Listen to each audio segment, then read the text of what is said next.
Never joke, never joke, never joke. Oh, money, never money, never money, money, never money, money. Now know what you can even money, money, never money, never money, money, never money, money. You can keep, you can even money. When you've been a corrupt, in a bill there be money. Now because your money done, you come with conniving money. When you had your pocket full, in a bill there be money. Now because your money done, you hustle for tell me money. Yes, money, never money, never money, money, never money, money. Now know what you conniving money. Neighbor, neighbor, joker, neighbor.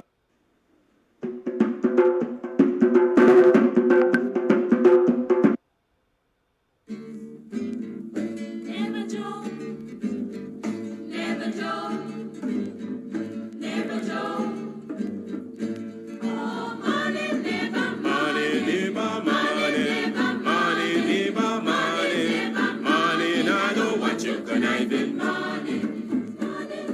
Money, never money, never money, money. You can keep, you can even money. When you've been a corrupt, in a bill there be money. Now because your money done, you come with conniving money. When you had your pocket full, in a bill there be money. Now because your money done, you hustle for tell me money. Yes, money, never money, never money, money, never money, money. Now know what you can even money. Neighbor, neighbor, joker, neighbor, neighbor, joker, neighbor, neighbor, joker. That's all the money that me walk for. A 2 pound note and a guilder piece. A 2 pound note and a guilder piece. A 2 pound note and a guilder piece. This all the money that me walk for. I said money, never money, never money, money, never money, money. Now I know what you can even money. Oh, Joseph. Guyanese continue to express disgust at Nigel Dharamlal's indecent assault on the person of opposition Member of Parliament Natasha Singh Lewis. During a sitting of the National Assembly on Wednesday, February 9th, Dharamlal, a minister and Member of Parliament representing the PPP, told Singh Lewis, "You gotta get dildo, that's what you're looking for." Several citizens have since weighed in on the assault. Here are their views. Nigel Dharamlal lacks the mental fortitude and is unfit to sit in Parliament. He is paid by the taxpayers, in case he forgot. How dare he insults the women of this country. As for Manzoor Nadir, he is at his lowest point. I am offended by Mr. Dharamlal's statement as a lady. I am horrified and I demand an apology, no less, than from the President of this country. It is disgusting that men could stoop to this subterranean level to abuse women for no reason at all. Maybe he had nothing to say on the subject, so he had to attack ladies because he's not man enough. I am upset. I am almost ashamed to be a Guyanese. And that is the level of the Parliament? How embarrassing for everybody born in this country. It is a disgrace.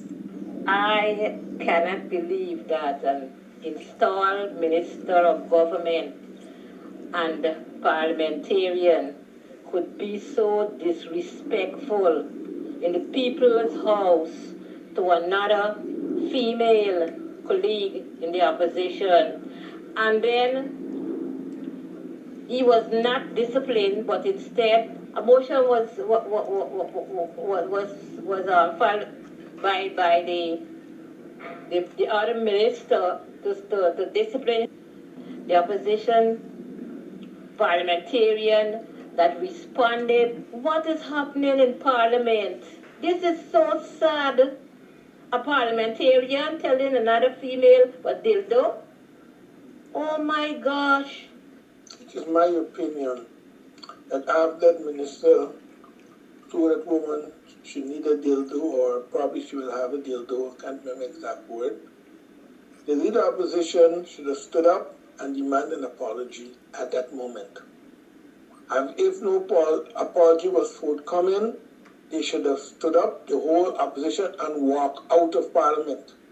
The minute you keep sitting there, that means you accept that statement. It might not sound like that, but they should have stood up and walk out of Parliament and do not return to Parliament until there is an official apology. And part of what is happening in our honorable house, as they call it, with the honorable ministers. But I'm going to say this, a little thing that I wrote this morning. The woman in hijab. You wear your scarf while filthy words are spilled to smear your worth. Keep your head up high. Utterance of shameless men are now praised by foes, and shelters among the highest in the land. Our honorable house stands without a roof, no shelter for those with dispute. So-called honorable men stand without dignity, their tongues like rotten flesh. Brave woman with the pride of hijab, it has become your daily work. Stand up for your right. Without an hijab, I stand with you in your plight. Stand up, real men of for right.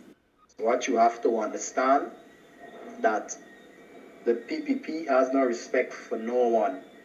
They don't have respect for children. They don't have respect for no one. So it's not surprising what the MP said, telling one of the opposition MP that she needs a dildo.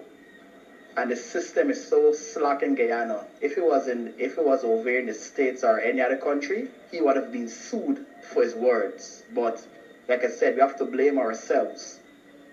We have to blame ourselves for a lot of things that is happening presently in Guyana. But I'm not surprised. This present government and the MPs that are in power have no respect. They don't even have respect for themselves. So how they can have respect for others if they don't have respect for themselves? They say things as they feel like. They do things as they feel like, without any repercussions. So I'm not surprised that he made such statement in the Parliament. We all should not be surprised with the level of lawlessness and vulgarity. It is so embarrassing to see a minister is telling a female that she need a dildo. He's too disrespectful, and guys need to stand up his time.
there'll be morning. Now because your money done, you come with conniving morning. When you had your pocket full, in a bit there'll be morning. Now because your money done, you hustle for there'll be morning. Yes, morning, neighbor. Morning, neighbor, morning. Morning, neighbor, morning. Morning, I don't want you conniving morning. Neighbor, neighbor, joker. Neighbor, neighbor, joker.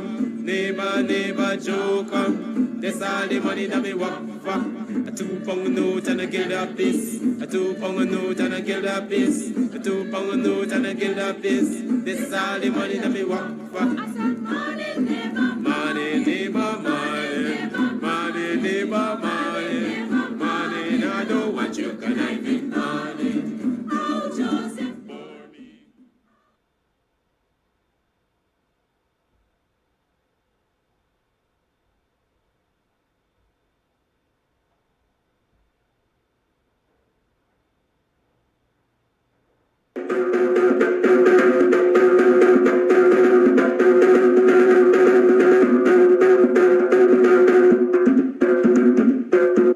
Morning, neighbor, morning. Welcome to another program of BUXTONIAN Morning Time. It is 7 hours 41. Who cries for us? Who cries for us? Is the question. Who cries for us? Who do we cry for? Plantation slavery. We unwillingly allowed others to climb upon our backs to get to greater heights. We were bullied into allowing others to climb on our backs to get to greater heights. Our plantation slavery is over. Emancipation came in 1834. Many of you will say it's 1838. Not going to spend time arguing that, when the proclamation was made and when the benefits were enjoyed. 1834 versus 1838. But emancipation came. Independence came, republic came. And different levels of freedom came. And the freedom of choice came. Adult suffrage came. They didn't come without a struggle. They all came with struggles. They came with struggles.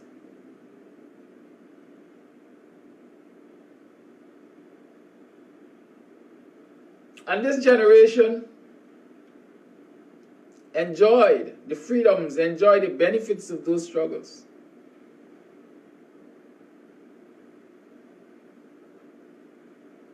But with those struggles came challenges also.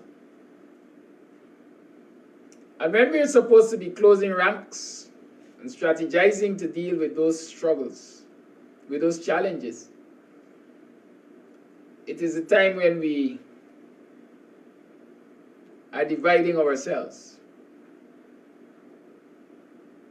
Dr. Hines has said a whole lot yesterday, from yesterday to today, quite frankly, because I saw him on Mark last night also. As we like to say, he was really fired up. Maybe yesterday was the day for him to onboarding himself. Right? But my point is, this is not a time when plantation slavery. This is not a time when we are enslaved, at least not in those methods, by the use of those methods during so many hundred years of enslavement. This is a time when we're supposed to be free thinkers, free men and women, enjoying the benefits of adult suffrage, one man, one vote. One individual, one vote. Let me not say man lest I be misinterpreted. Misinterpreted. Right? No. And so we have a duty, each and every one of us as citizens, to enlighten ourselves to the issues of the day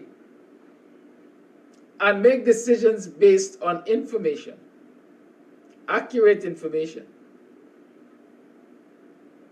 That's a responsibility of ours. And so we have a duty to expose ourselves to learning, to teachings, so that we can learn.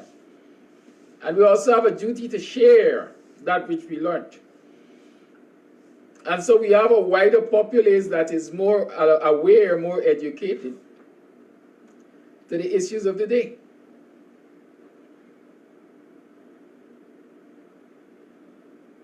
I'm going to be throwing some bombs this morning, I believe, where my thought process is going. I mean, let me let you all into a secret. I generally don't sit and write about anything that I need to talk to my people about. I allow free thoughts, so my emotions take control. Right? And I'm feeling that people are going to get hurt this morning. Share the life. Share the life, share the life. Yes, I interrupted that thought process there. Share the life. Right? It's a burning shame. It's an insult to folks like myself. I'm doing my own horn here. Those of us who make the effort, those of us who sacrifice time, those of us who sacrifice income and so on and so forth, to do what we are doing here daily. It's an insult many mornings to see 600, 700 live viewers. And when you check the rate of share, you have less than 10% of people sharing the program. If it's good enough for you to listen, it's good enough for you to share. And if you're not sharing, it simply means that you're being selfish. You don't want others to be enlightened as you are. Enlightenment is what will give us the satisfaction that we're looking for, let's say. Enlightenment is what will give us the groundswell. Right? Enlightenment is what will bring us that groundswell. Michelle Kirk says that I'm freezing, you're freezing. Is anybody else experiencing that freezing issue? Because sometimes, depending on where we are, the internet acts differently. Right?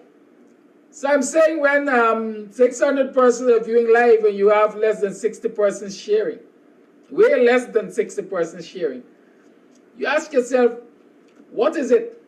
Why these people can't find the time to click share? Is it because they don't want others to get the message? Or because they're not community oriented enough to recognize the importance of sharing? You see, we talk about wanting big numbers at protests. We talk about wanting a groundswell. We talk about wanting, I am going to say loosely here, 1 million persons on the streets of Guyana to protest against this misbehavior of the illegitimately installed government. Many were arguing that installed, Zacchaeus is one of the persons who constantly call and say install is just a word to mean that the persons were placed in office after winning. So the U.S. aid again, it was first the U.S. State Department which says the government was installed. Now U.S. aid is saying that the government is installed and the opposition should have a part to play with the government to manage the resources of this country. Right?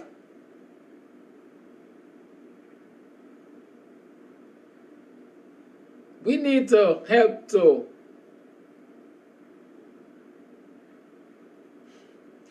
Facebook limits your friends when sharing. Yes, Facebook limits your friends when sharing. But are we saying that you can't share to 2 persons?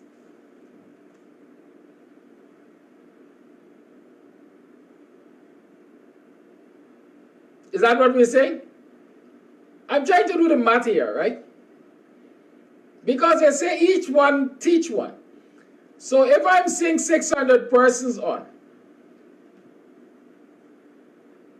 let me assume that some of those 600 persons would have shared. Let me do it like this. Let's say we had 300 live viewers.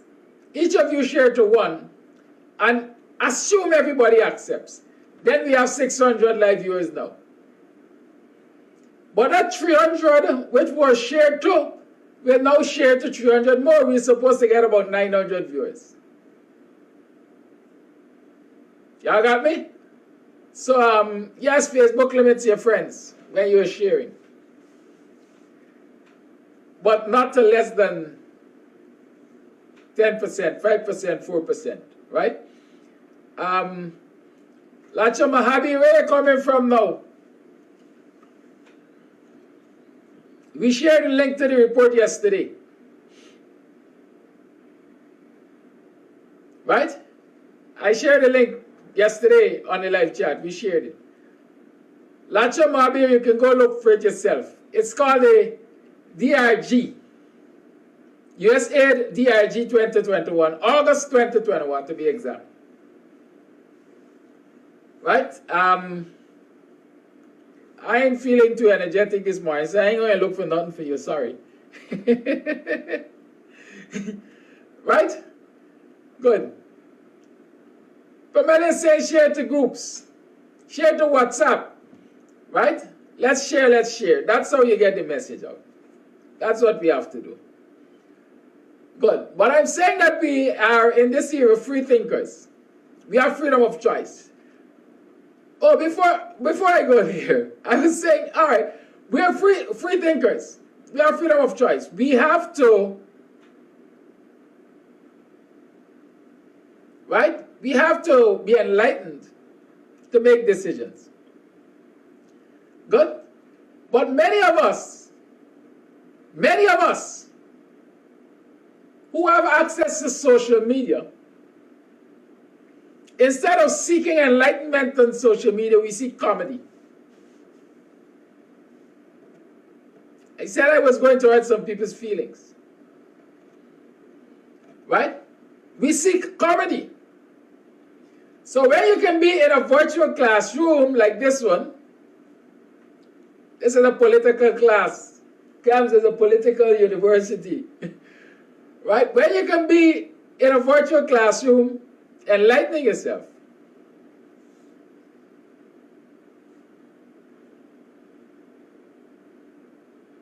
You're then looking at comedy.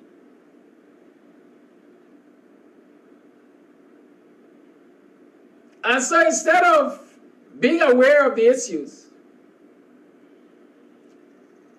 you could tell what the latest TikTok video is. You can tell what is the latest outlandish statement made on another social media show that is more comical than anything else. Right? But how does that empower you? It doesn't. I'll tell you what it does. It gives you a false sense of hope. A false sense of being comfortable.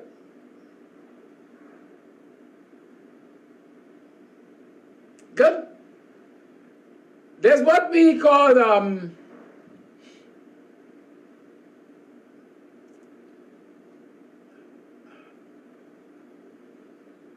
trying to remember the exact term that we usually use. But let me explain it, so don't worry the term. Governments who are oppressing their people generally gives them a false sense of happiness and comfort and so on by giving them fit. Right? So when you should be sitting and be thinking and getting aggravated by the oppression coming from your government, they give you a false sense of happiness by giving you fit. In the previous PPP administration, every weekend there was a fit, and it's not happening right now, perhaps only because of the pandemic. You notice the curfew has been lifted, and so you're going to see a lot more fete happening. Because when you are feting, you're not focusing on the hardships that you're faced with on a day-to-day basis. Right? They give you fete at a low cost. You get the popular artists coming. In the past, it used to be Jam Zone, Guyana Carnival, something a water fete, right? Those were the things which were used to distract you from your hardships. Now, there are other things in the pandemic which are being used to distract you from your hardship. Social media, comedy, TikTok. You're TikToking every day. Caricature, people dressing up as all kinds of things. Right? Instead of you being made to focus on your bread and butter issues and what are the extremities to which this government is going to oppress you, you're caught up in comedy. And I dare say, I'm not going to mash some toes this morning, that many of us who should be highlighting this and enlightening our people to the oppressiveness of the nature of this illegitimate government are contributing to that distraction. Many of us. Right? Many of us are making it look like we are in a rat race.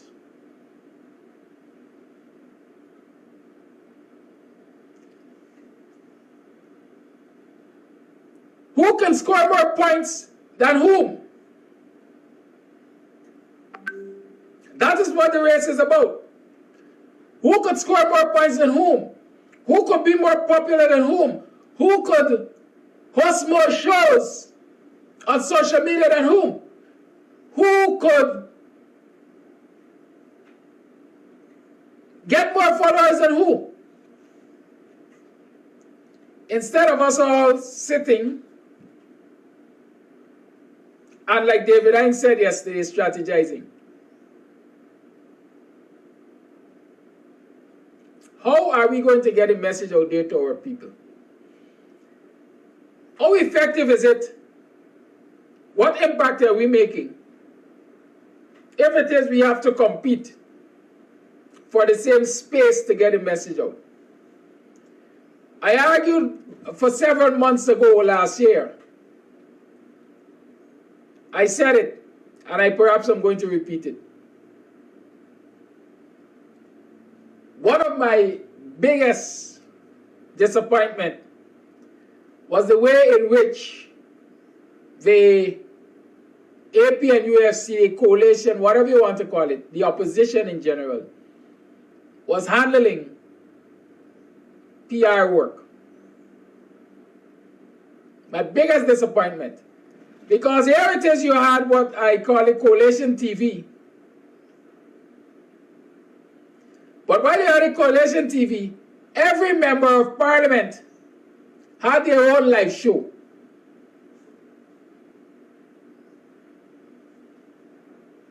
Right? Every member of parliament had their own live show. And there was no cohesion, and perhaps still is no cohesion, in addressing the issues of the day. So everybody becomes a distraction to each other. And it comes across as one big comedy show, everybody jostling for space. Everybody jostling for space. And so when one set of people are trying to enlighten the flock, Carter Forbes, I'm very sorry, I won't be logging out to start over, I might never get started again. When one set of people are trying to enlighten the flock, another set of people are distracting them with I don't want to call it crap. right? But with flack. Just dealing with things on a topical issue. So when you leave there, you have more questions than answers. You don't have a deeper understanding of what is happening. And we have to deal with that. We have to deal with it. Because we have to be more enlightened if we are going to win this fight for our survival. And I'm saying it is for our survival. It is survival, first and foremost, of that political organization or that political grouping which represents almost 50% of the populace of this country. And like it or lump it, the major player in the representation of almost 50% of the people in this country is the PNC. So if we are going to fight for and ensure the survival of the PNC, we have to be more enlightened and we have to act more enlightened. We're talking coalition politics. Coalition politics is the thing right now to save this country, to save a large percentage of the oppressed in this country. But unless the PNC survives, coalition politics is not likely to succeed. That's my impression.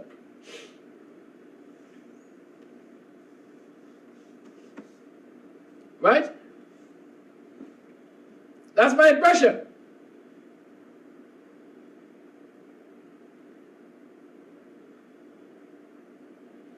And so it's important that we be enlightened to be able to help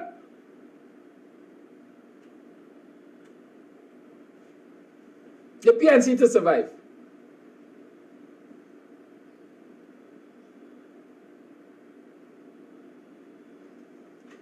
Robert White says he disagrees with most of what I'm saying.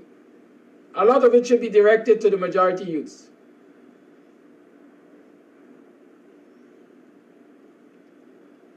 Robert White. Part of the disintegration of this society, part of the failure of our political strategy is because of the failure of the older heads. I can tell you, beyond the shadow of a doubt, that a lot of the young MPs who are on the opposition side in the early days of being MPs were raring and willing to fight. But the older heads prevented it. And the older heads are perhaps still preventing it. Okay? Granger is not a youth man. Harman is not a youth man. Amnali is not a lil gal. Vala Lawrence is not a lil gal. A lot of the conundrum we are in right now, with the coalition, the opposition, were created by all the folks.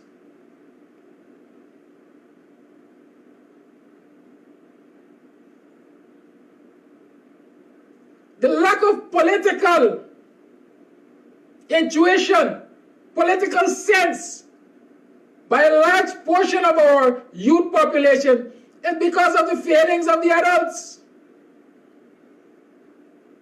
We did not groom them politically from they were a child.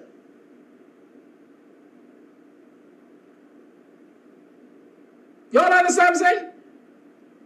So yes, all the folks, we old people, we big people, like pull ourselves out and say, them young people never want stupidness. But do we stop to think that our failures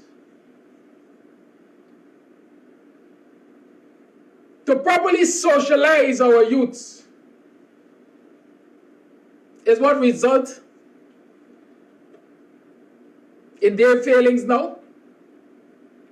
Let me make a wider statement in relation to that. Because it comes back to the same thing. A lot of our young people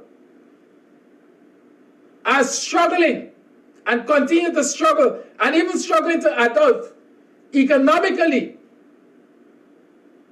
They live at ma and pa until they turn old and dead.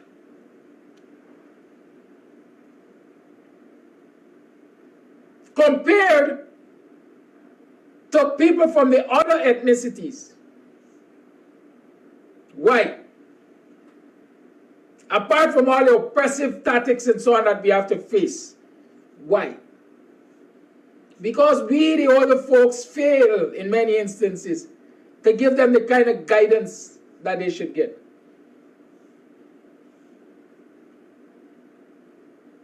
Right?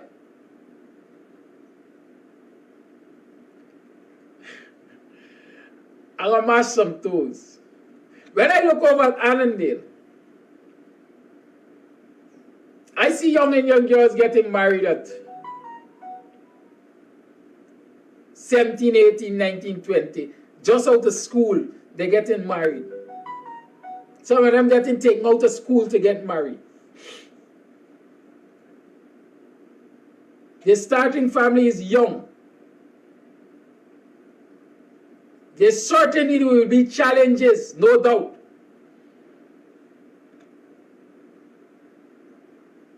But when I look over in Buxton,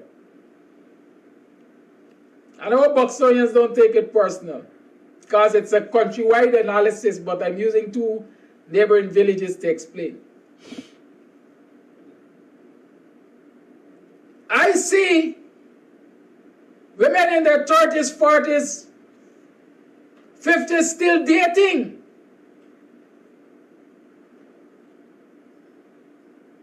They haven't settled as a family to build on anything.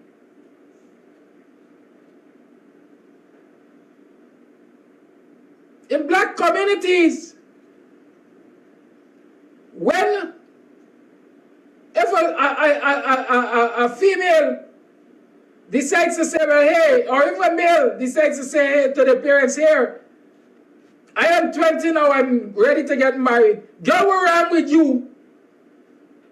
You're too young to marry. You're too young to marry. An opportunity for marriage might come, but like you, that ain't good.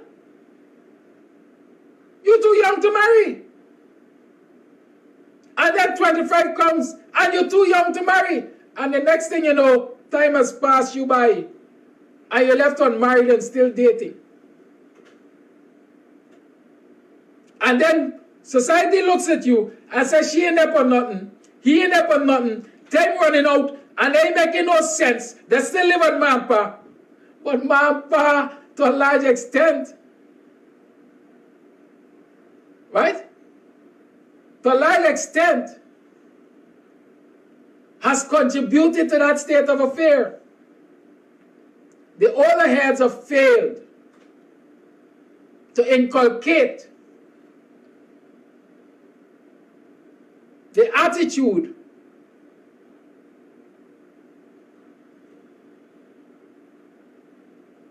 right? The attitude.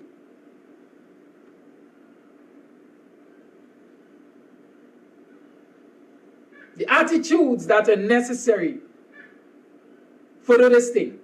Right. And it's the same in our politics. Many of us tell our children, and I'm going to...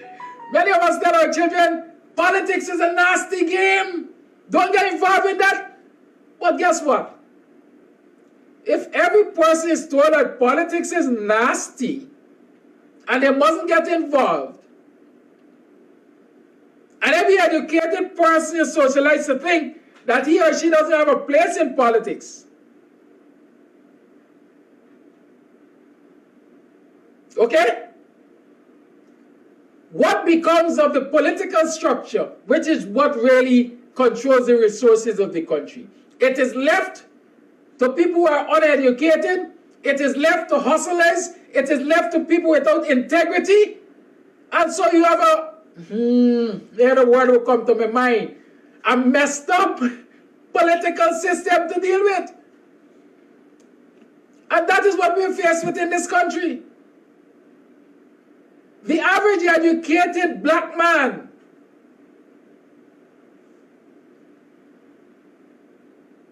will tell you that he wants nothing to do with politics. I'm looking after me own. I gonna make it. Me gonna get politics is stupidness.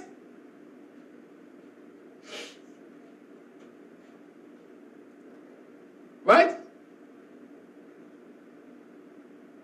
That's what we will hear. But you check. You check. The other people are grooming from a young age. They are grooming their offspring to rule and control over us. They're teaching them from young. Them black man lazy, they don't like work. Them black man are to mouth. And we can't get a black man for do what we want. Right? We will hold each other's hand. That is what they do. That is what they do.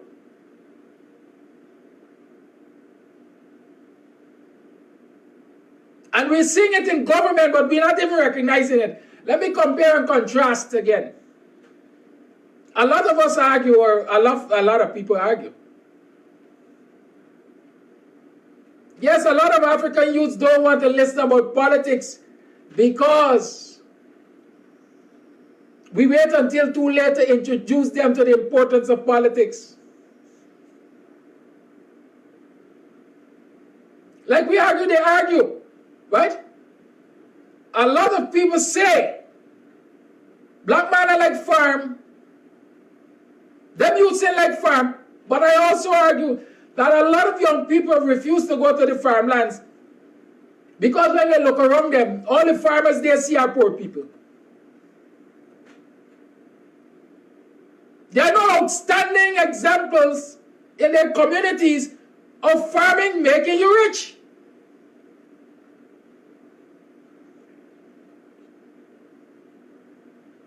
But when you look at the other communities, you see farmers driving Prado, Tundra, the top of the line motor vehicle, and you ask yourself, who are them coolie people who farming, get big fancy house? And when I look at my community, farmer is a man with tattered clothes, a old house. Why? And so we blame them, they want farm. But the question is, have they seen the examples that suggest to them that farming could be a success story?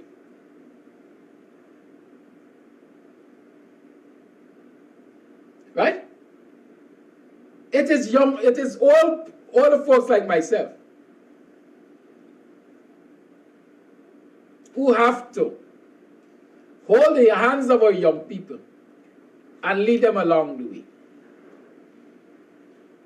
There are very older people who will talk about how their parents used to hold their hands as little children and take them to political meetings in the days of Walter Rodney and Barnum and U.C. Quine and Jagan, for example.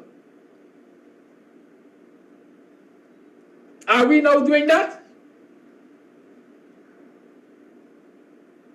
Are we now doing that? No. We might faster take them to a bacchanal. Right? So don't say that the young people ain't got interest in the young people. We as adults have to guide our youths. And it is when we as adults fail, we find ourselves in this conundrum. The division in the PNC right now, you think that division is fueled by young people? It's not. It is fueled by adults, all the folks who I want to consider the old guard. Unruly part, I don't care what a farm is. I'm just using the example to show the difference. Black people can't farm ganja.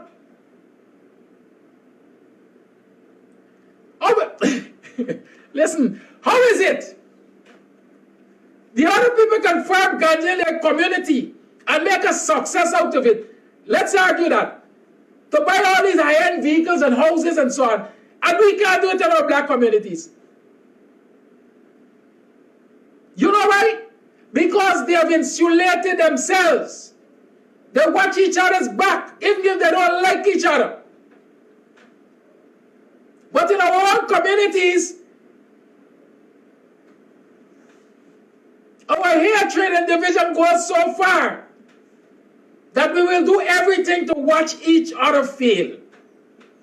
That is what is happening in the PMC. So a lot of these things which I'm talking about on a micro level, you can actually find happening on a macro level. I did plant two ganja plants in Buxton Bagam because I recognize there's a market fit. Somebody will come out and whisper into the other, hey, the one Amsterdam got enough ganja down there.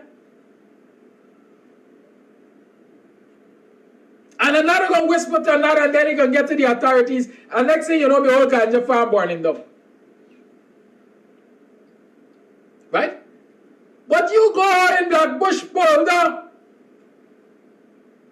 and in some of the canals,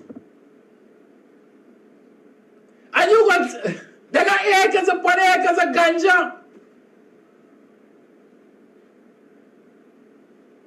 And nobody ain't talking.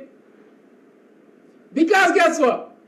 When they see one of them planting ganja and making it, another 100 of them will join them and plant ganja and make it. They ain't gonna talk. And so everybody got to keep each other's secret.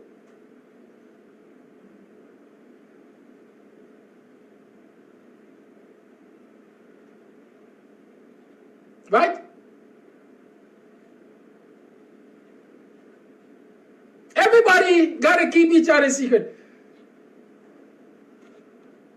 And when they come upon a secret to success, once they set up themselves for success, they bring others along.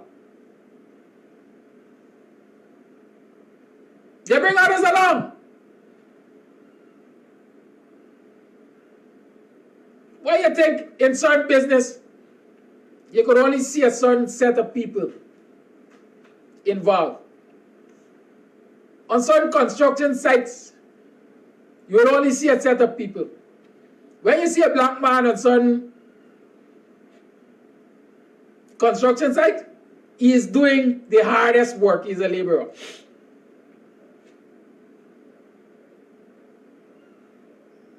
And when the hard work done, the black man gets puts off of the work site. Hey, we ain't gonna work for you, why?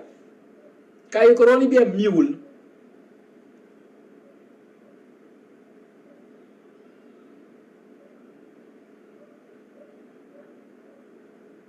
Those are the things we got to analyze.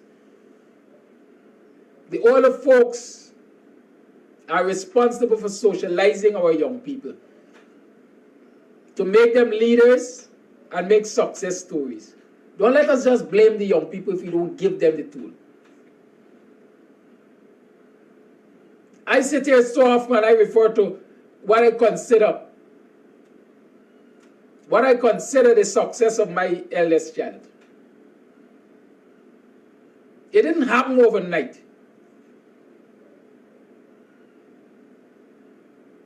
He was groomed for success, if I can call it that.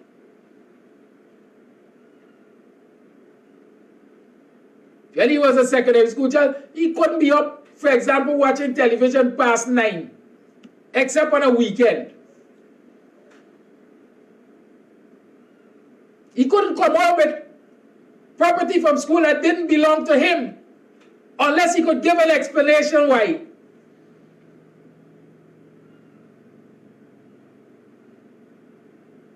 As he got older, he was brought into the realm of certain things, like running a business, managing a business. I had my son doing banking for me as a third, fourth, fifth farmer, which means anywhere between the age of 15 and 17. He had to take my money to the bank and go for it up until now. My son knows more of my financial business than his mother. Because he was groomed like that. He understands money management. And some of us just allow our children to run around, spend how we get, broke how we got. At 11 years or so, I was teaching my son to drive. My daughter is now what, 15? She is driving. And I got one old vehicle. Sorry for calling it old, but I got one car. But I don't say, me ain't getting no bring me car for they broke it up. Because I recognize we have to groom our children to be success stories. First and foremost, to continue from where we left off, to build on what we have built. And they can't do it unless we give them the tool. I got 2 children. If something were to happen to me, a vehicle is in the yard and they can't drive it. It puts me at further risk in cases of emergency. But if they could drive it, then they might be able to take me to get help in a timely manner. The same thing we're talking about with politics. If we groom our young people to take over because they understand the political system, then they can lead and lead comfortably when us old boys have to step back. And some people believe stepping back is bad, but a lot of us can step back and form councils or counselors for the younger ones to lead. And so they know that when they come upon a difficult turn in the road, they have a group of seniors who they can turn to for guidance. But in the PNC is a whole big, fighter. Old people stymieing young people. And quite frankly, in this instance, it's I don't know. Right? But it takes love of self to recognize when you're doing harm to yourself. As Novella says, no succession planning. Well, up to now, the issue of leader of the opposition was being ventilated for so long. Why up to now we can't get the leader of the opposition since Armand's replacement?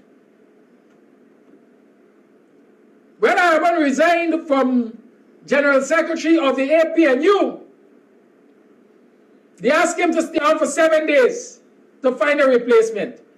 That was an issue that was being ventilated. It was always a possibility. You're saying that you never thought of who will be a good replacement for Harman? 7 days have passed. Have we heard that Harman is finally gone as General Secretary of the APNU? Have we heard an announcement of who the new General Secretary is? No. We heard a magnanimous speech made in Parliament by Dr. the Honorable Nicolette Henry about resigning her position and so on.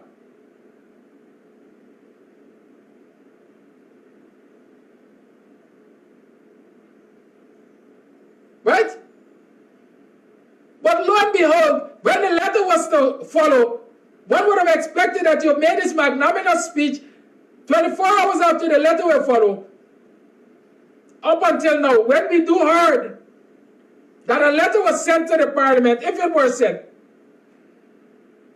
the resignation will take effect at the end of March. Come on! You're blowing hot and you're blowing cold. As a lot of people say, you're playing hold me, loose me. And if you play hold me, loose me, then you have me in uncertain territories. I'm not certain. I don't know if to move forward. I don't know if to go backward. I am stagnated.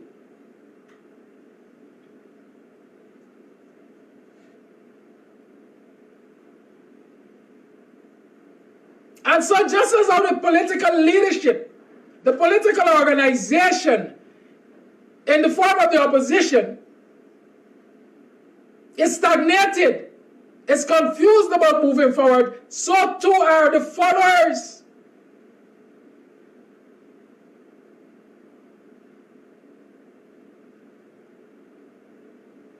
So too are the followers.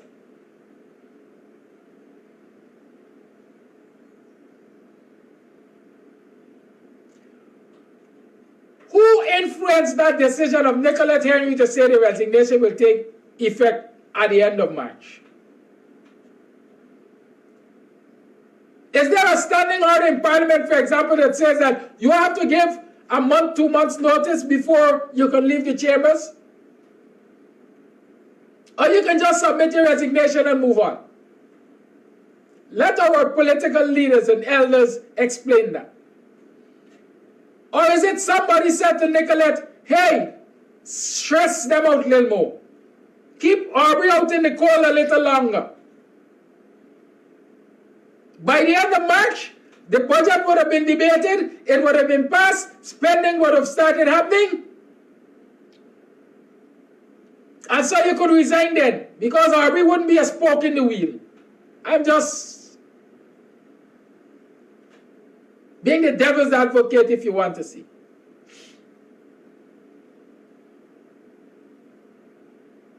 Right? A lot of the issues we are faced with in this political conundrum are as a result of the failings of our elders.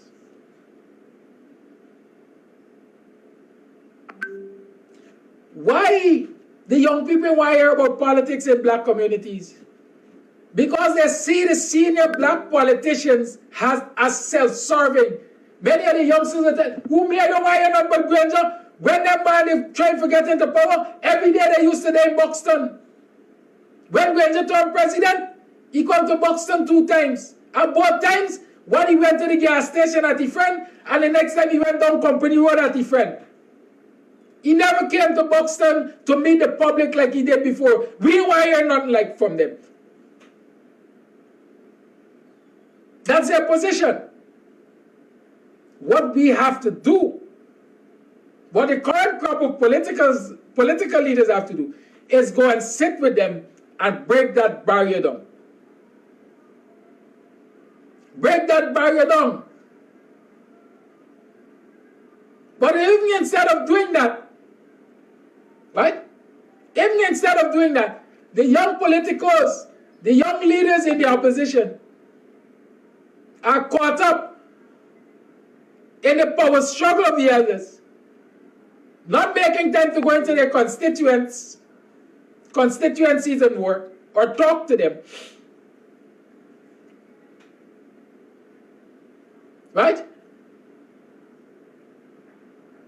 And jostling each other for space on social media because they believe that there's the only frontier that this battle could be fought on.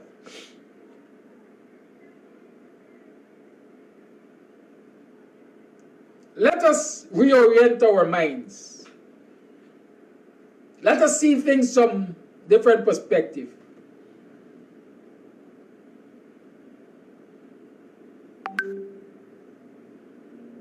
Let us bring our thought processes together. Strategize together.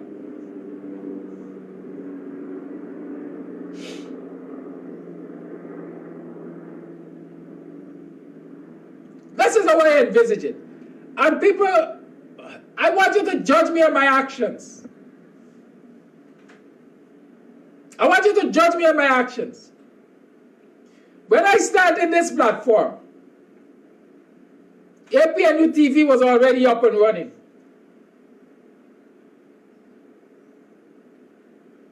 And we had a cross-posting arrangement after I started. Originally, my program time was from 7 to 8 or something like that, or 6 to 7. APNU TV used to come on from 7. I'm trying to remember the timeline, but let's just use it as an example. My program used to start before and end before. My program used to end 1 hour before APNU TV came online. Every morning. Some people like what I was saying, because I was discussing, analyzing, and so on. We entered into a cross-posting arrangement. This is how we will do it. When you come on in the morning, you will cross-post to APNU TV. And so APNU TV will come on air online 1 hour before we were doing before. And so the end of your program will see the beginning of APNU TV first morning program. That is how I ended up in this 6 o'clock timeline. Right? That is how I ended up in this 6 o'clock timeline. Because in the first instance, I chose my timing to not interfere, not impede on APNU TV's time. Right? That is how it was. And so we had a smooth transition from BUXTONIAN morning time into APNU TV, whatever the program was called in the morning. And we had that cross-posting. Mark Benstrop radio was a part of that cross-posting too. So when viewers decided that we were going to look at something in the morning, you had a whole continuous block of time covered by BUXTONIAN morning time, APNU TV, Mark Benstrop straight up, and whatever. Right? Nobody was competing with for audience. And so people had the opportunity to hear all that was being said on BUXTONIAN morning time, all that was being said on APNU TV, all that was being said on Benstrop radio at nights and so on. So you had a preponderance of ideas that people had to toy with. But there came a time when BUXTONIAN morning time became critical of the former presidents and their lackadaisical attitude and what they left the Guyanese black people especially to face with the PPP and so on. And somebody didn't like that. And they stopped the cross-posting arrangement. I couldn't cross-post to their page. They could have cross-posted to mine. And as our people say, yeah, you hear me, after I realize this is what is happening, I stopped the cross-posting arrangement. If I can't come into your yard, why are you coming into mine? Why would I allow you to come into mine? And so we stopped the cross-posting. And everybody is fighting for space. Everybody wants to have an overlapping program and all of that. Because there's so many MPs and there are only so many viewing hours. Or prime time viewing hours. And so you got this whole competition thing, if you want to call it that. I am not the guilty one. As far as I know, I will never be the guilty one. This is my time slot. This is where I will stay. This is my niche. This is what I selected and worked and built. I will stay here. But like I said, judge me on my actions. Recently, I was approached by Mark. Mr. Amsterdam, I think we should cross-post. I ain't got no problem cross-posting. Let's do it. And now that I'm talking about it, we got 26 minutes to program time. Because Mark starts in 26 minutes. So y'all want to call, right? But allow me to teach and share right now. Right? I am not cross-posting with Mark. Is it likely that I'm going to have a cross-posting arrangement with the AP and UTV? Possibly. If I'm approached, yes. Because I recognize each of us have something to contribute to this struggle. And so we should be each given the opportunity to contribute to the struggle, not fight each other, struggle against each other for audience and time. Like somebody said, when everybody is overlapping and fighting in the same time slot, viewers are forced to choose. What do I listen to?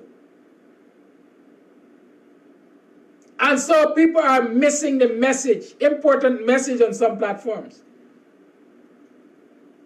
Because they might not like my face, but my message might be important. Sharon might be more good looking than me, so they go to admire Sharon.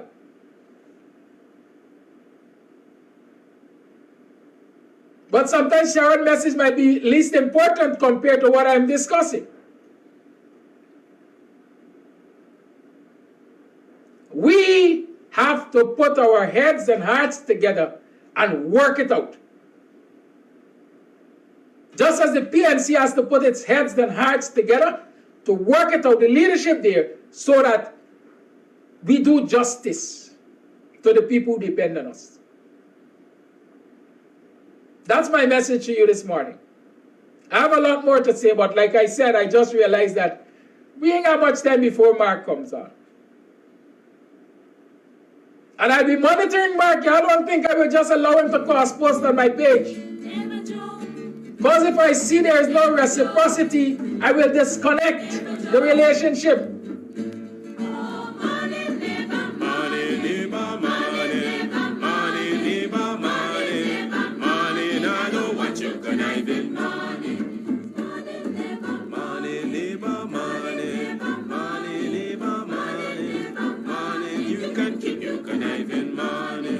When you've been a corrupt in a bills every morning. Now because your money done, you come with conniving morning. When you had your pocket full in a bills every morning. Now because your money done, you hustle for tell me morning. Yes, morning, neighbor. Morning, neighbor, morning. Morning, neighbor, morning. Morning, I don't want you conniving morning. Neighbor, neighbor, joker. Neighbor, neighbor, joker. Neighbor, neighbor, joker. That's all the money that me work for. A 2 pound note and a guilder piece. A 2 pound note and a guilder piece. A 2 pound note and a guilder piece. This is all the money that me work for. I said money, neighbor. Money, neighbor, money. Money, neighbor, money. Money, I don't want you conniving money. Oh, Joseph. Guyanese continue to express disgust at Nigel Dharamlal's indecent assault on the person of opposition Member of Parliament Natasha Singh Lewis.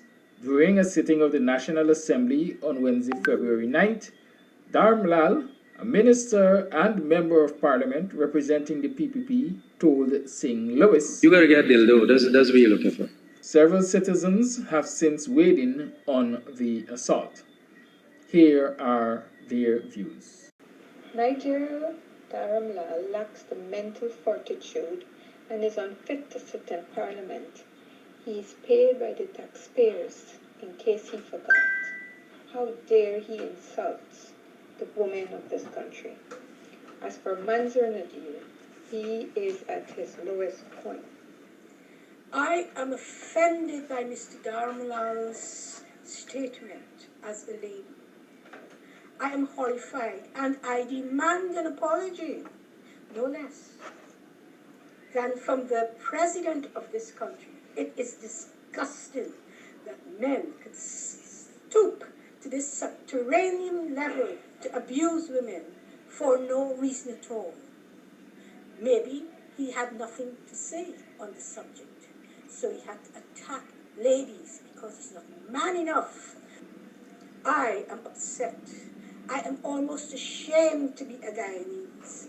And that is the level of the Parliament? How embarrassing for everybody born in this country. It is a disgrace. I cannot believe that installed Minister of Government and parliamentarian could be so disrespectful in the people's house to another female colleague in the opposition. And then he was not disciplined, but instead a motion was filed by the other minister to discipline the opposition parliamentarian that responded. What is happening in Parliament? This is so sad. A parliamentarian telling another female what they'll do? Oh my gosh. It is my opinion that after that minister told that woman she need a dildo, or probably she will have a dildo, I can't remember the exact word. The leader opposition should have stood up and demanded an apology at that moment. And if no apology was forthcoming, they should have stood up, the whole opposition, and walk out of Parliament. The minute you keep sitting there, that means you accept that statement. It might not sound like that, but they should have stood up and walk out of Parliament and do not return to Parliament until there is an official apology. And part of what is happening in our honorable house, as they call it, with the honorable ministers. But I'm going to say this. A little thing that I wrote this morning. The woman in hijab. You wear your scarf while filthy words are spilled to smear your worth. Keep your head up high. Utterance of shameless men are now praised by foes, and shelters among the highest in the land. Our honorable house stands without a roof, no shelter for those with dispute. So-called honorable men stand without dignity, their tongues like rotten flesh. Brave woman with the pride of hijab, it has become your daily worth. Stand up for your right. Without an hijab, I stand with you in your plight. Stand up, real men for right.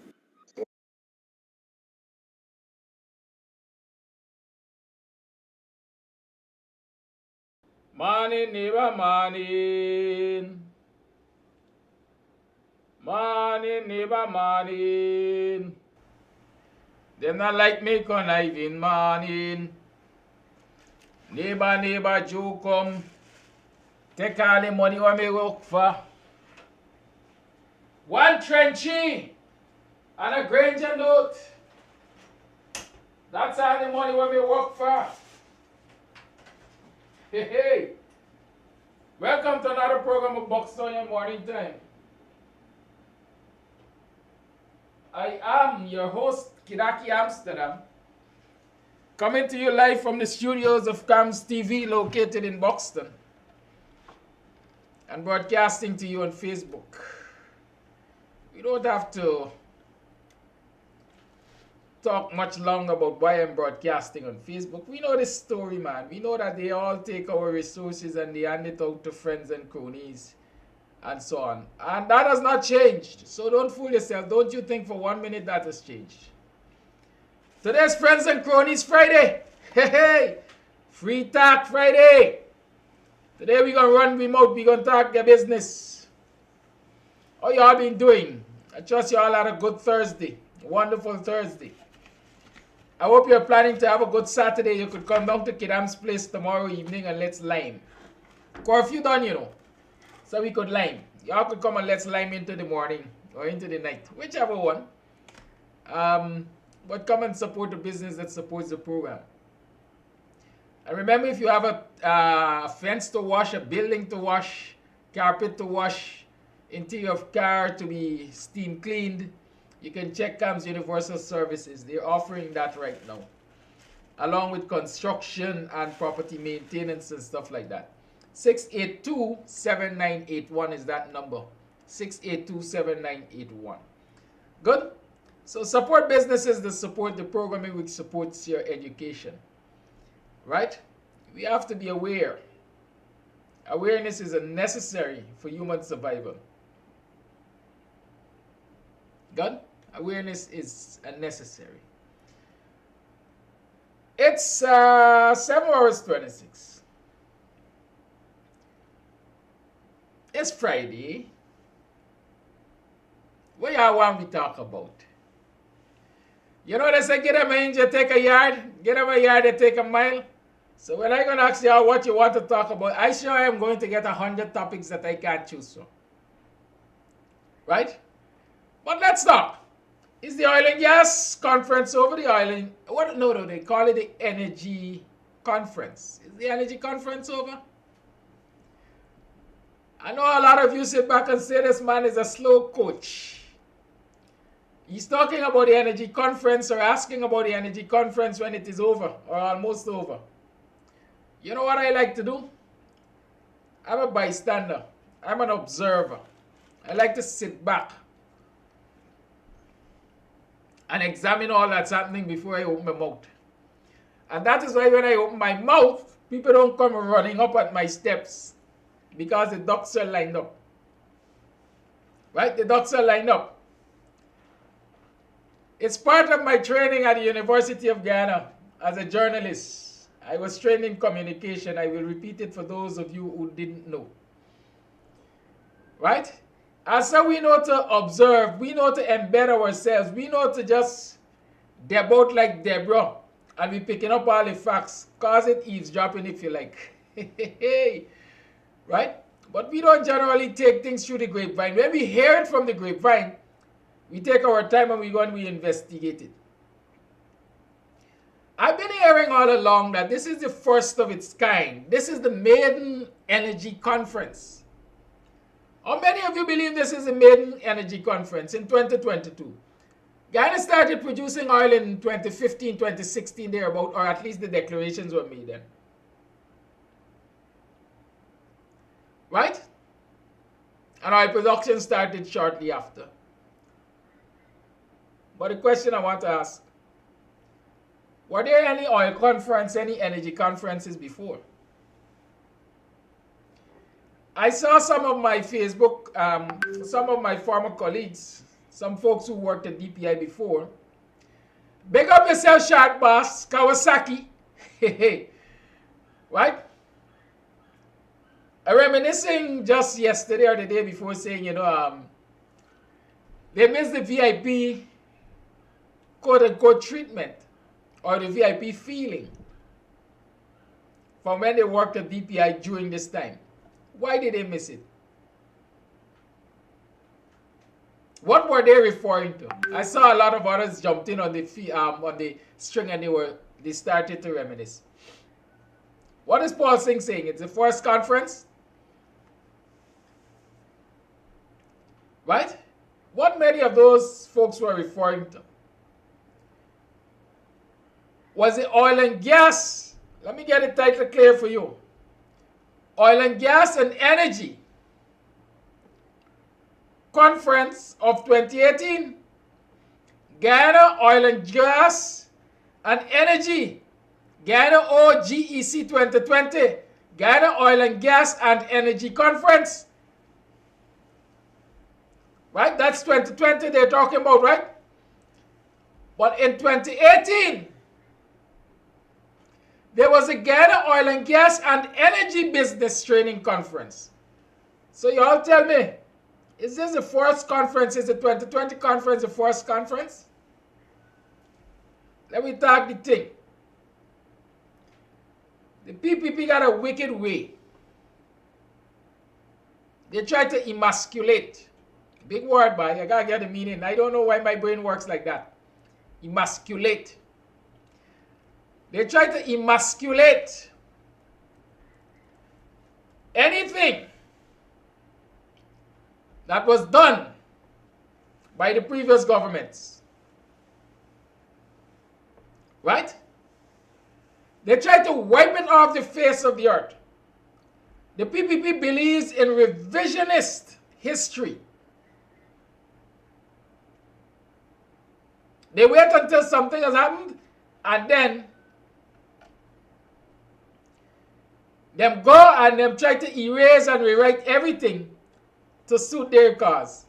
Like the fat guy in his emancipation message. Y'all don't forget these things, you know. They're not mistakes. They might come across as mistakes. You might believe it's because they're dunce.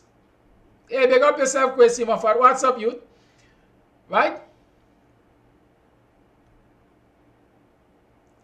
And so here it is. One of these conferences was held in 2018. I can tell you, it was beer pump and ceremony. If I'm not lying, the late Namila Baines Henry Rowe and whatever other names she had. Right? Or whatever other names and whatever other names she had. Namila Baines Henry Rowe was the liaison between the Department of Public Information and the organizers of that conference. Alex Graham's publicity firm, whatever it named, was also the front runner in managing that conference. Just as how Alex Graham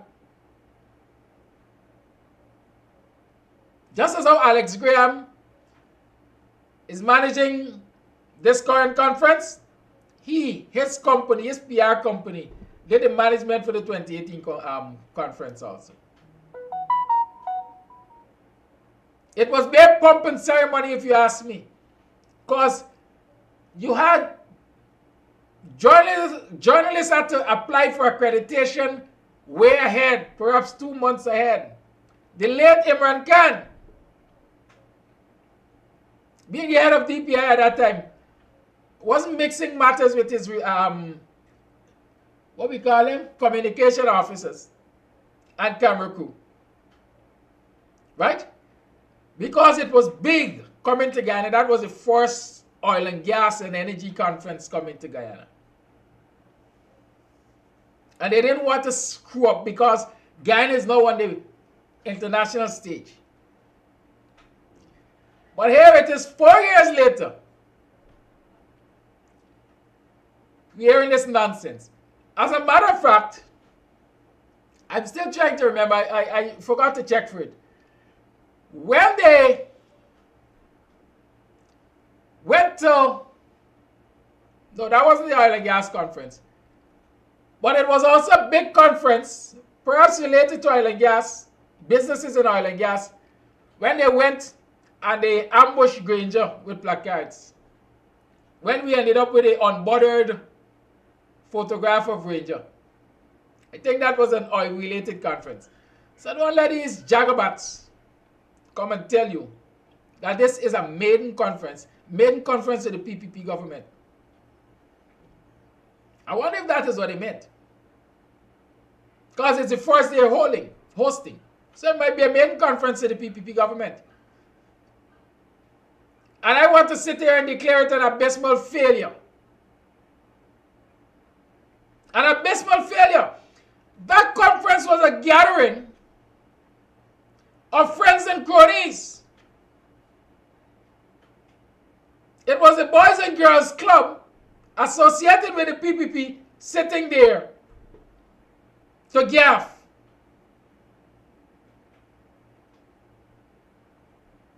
To gaff. Because in their presentations, persons weren't able to rebut, persons weren't able to question, persons weren't able to seek clarification, and so on. So that is all they were sitting there to do, gaff. But you know what is glaring? In the entire Caribbean and South America, let me keep it to Caribbean. Trinidad and Tobago. Trinidad has the most experience in the oil and gas industry.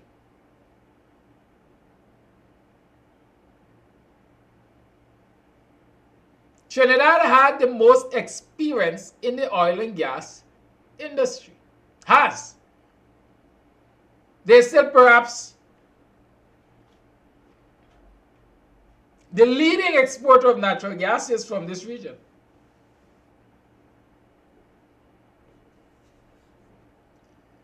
But did you recognize that Trinidad wasn't at that conference? Or did something slip me? Did Trinidad have any representative at that conference? I don't think so. But he had me a motley from Barbados. Listen, I'm not steep in the knowledge of what the Caribbean produces and so on, or the economies of the Caribbean countries.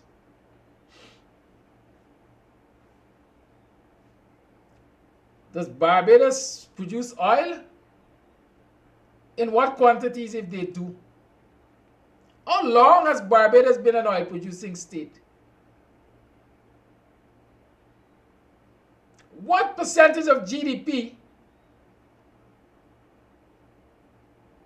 does oil represent in the Barbados, in the Bajan economy? Mia Motley was there, waxing lyrical, with the fat guy and the other cronies. The Ghanaians were there, or Ghanaians, whatever you want to call them. And we're going to talk about Ghana and its role at this conference. In fact, I have a documentary that is 40 minutes long. I wouldn't be able to play the entire 40 minutes, but I put the link in the live chat early. And so you check for the link, and you're going to look at it on YouTube. So you'll understand what I'm talking about when I get there. Don't look now. You're going to look after the show. Right? Trinidad wasn't there. Suriname was there though. Suriname is an oil producer, yeah. But they don't have, well, are they producing oil or they just pumped oil? Do they have the institutional knowledge like Trinidad? Certainly not, but they were there. The question was asked of me.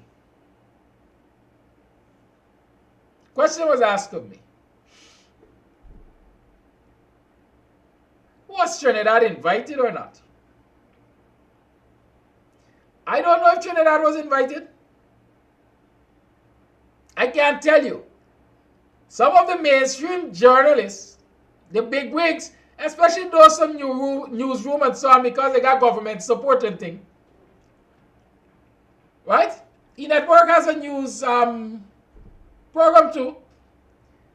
And they got government support and so on. Maybe they can use their government link to the ambassador and find out if Trinidad was invited.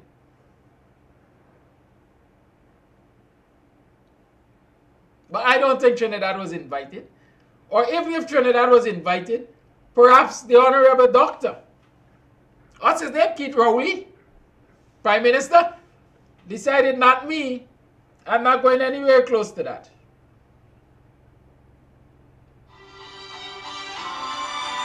Who is this?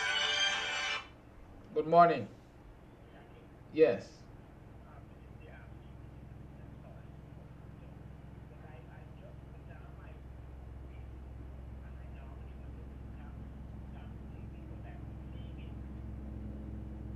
Okay.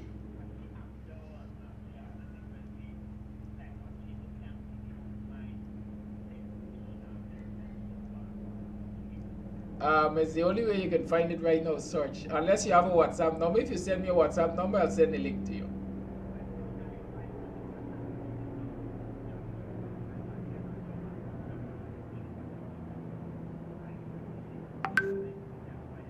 All right, send me a message on that same number from WhatsApp, and I'll send you the link. Yes, so I will get your WhatsApp. Yes. Just send me a message. Just any message on the WhatsApp. Right, good. All right, this is one of our seniors. She wants help getting the program. She's not finding it this morning. All right, so forgive me for that. Where was I? Oh, Keith might have said, Dr. Rowley might have said, not me, I'm not getting anywhere close to that. That's a Friends and Cronies meeting. Let me talk about why it is. It is likely Keith Rowley or Trinidad, the government of Trinidad, was either not invited or refused to participate in that conference. Go back to the elections. Go back to the elections. 2020 elections, eh?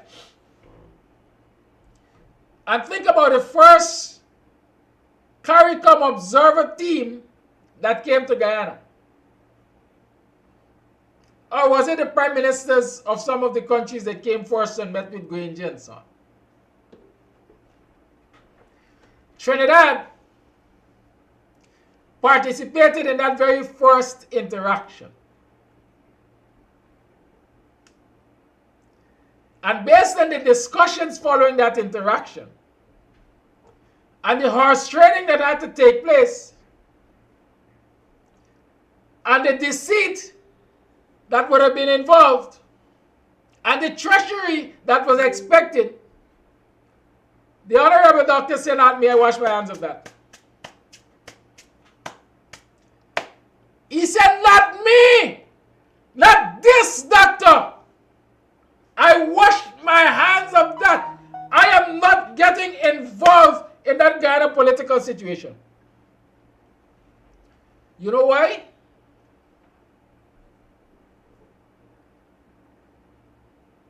Because the plans were concocted there and then, or shortly after then, with Caribbean leaders to throw the David Granger government under the bus.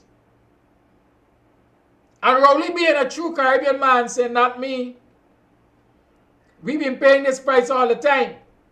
And I am not going to be part of the deception which will ensure or cause us to continue to pay this price.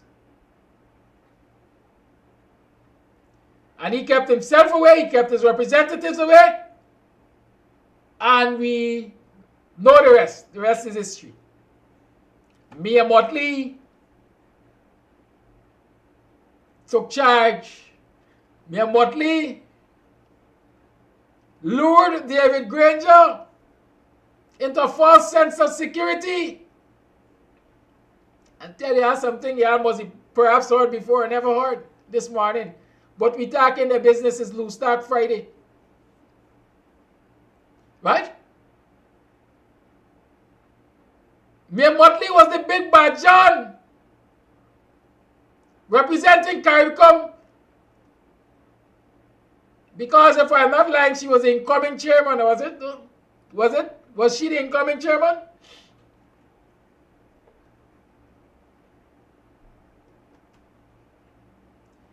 And so Mia run things. And the delegation came. They convinced Granger. A lot of people argue that Granger made the decision to enter into that, what do you call them? Let me call it a recount arrangement. For the elections.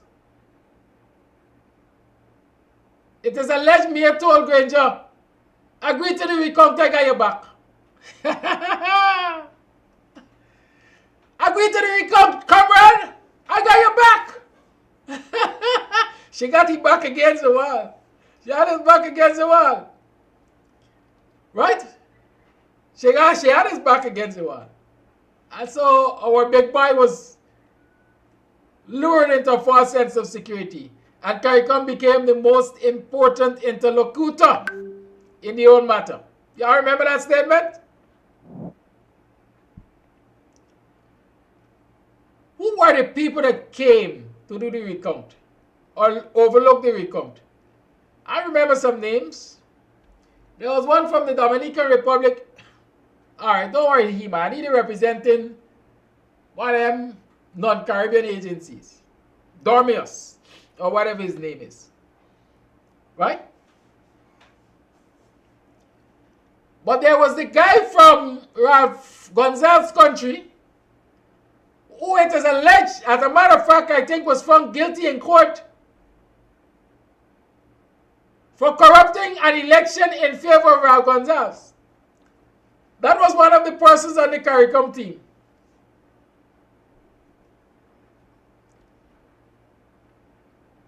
The Belgian representative, I always remember her, I don't necessarily remember her name sometimes, she just forces these things. That the body has a way of putting unpleasant things far behind, you know. A University of the West Indies lecturer, who not so long ago had a panel discussion that was discussing Guyana's democracy and all of that, and she had a lot to say about the elections and the electoral process and all of that. Right? But the people who came on that mission from CARICOM came with their instructions. And the instruction was, get the AP and UAFC out of office. By all means necessary. Disregard a lot of what you might see in that report, in that recount. Focus on this. At the end of the day, your report must say that elections were credible.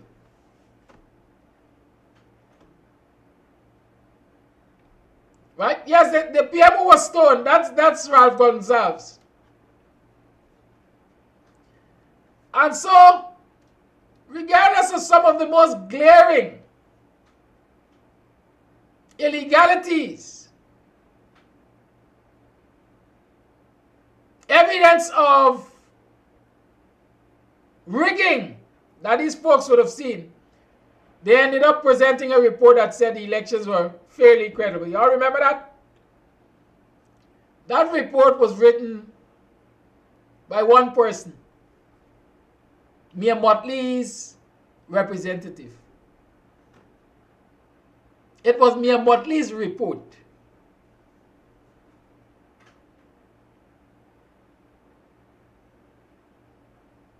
Good. And that is why Barbados could be present at the conference, and that is why Barbados has such a leaning on Guyana. That is why Barbados seem to have, or Mia Motley, let me see, seem to have such a wonderful relationship with the fat guy and the PPP installed cabal. Because they have a debt of gratitude to her. They owe a debt of gratitude to her. And so she's collecting on the debt. Right? She's collecting on the debt. She's here or was here to talk about oil and gas energy. She was here also to talk about, you notice, did you realize she went into the interior regions? And she met with the Amerindians and so on.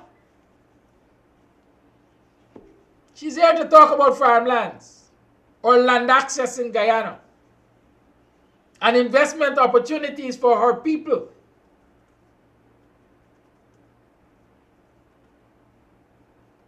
Right? But Rowley couldn't be here. Rowley wasn't here. It is alleged Rowley wasn't invited because Rowley went against the concocted plan. Rowley was not part of the Great Train Robbery. Right? He wasn't. He refused to be a part of. He refused to get his people and government involved in such skullduggery. And for that reason, it would appear as though he was sidelined. He's not an outcast. Many argue that if Kamlo was still in government, Trinidad would have been present. Yes, because the PPP's mantra. I have a friend who will always call and talk about recolonization scheme, the Indian recolonization scheme. In that scheme, it is proposed that Guyana, Suriname, and Trinidad establish a triangular love affair to dominate the Caribbean. Right? And so if Kamala was still there, yes, she would have been present. Because she would have also been a part of the scheme to overthrow the PPP, the AP and UFC from government. To assist regime change. But not Rowley. That, what Kamala call him? That blank man.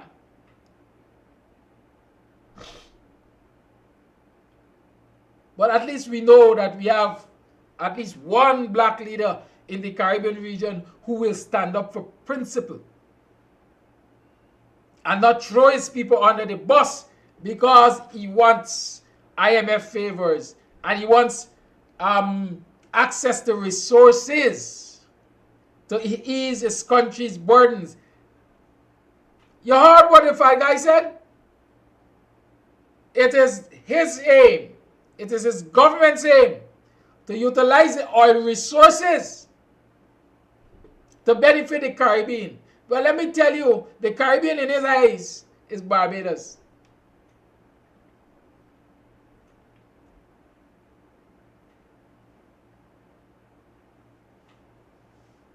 The Caribbean in his eyes is Barbados.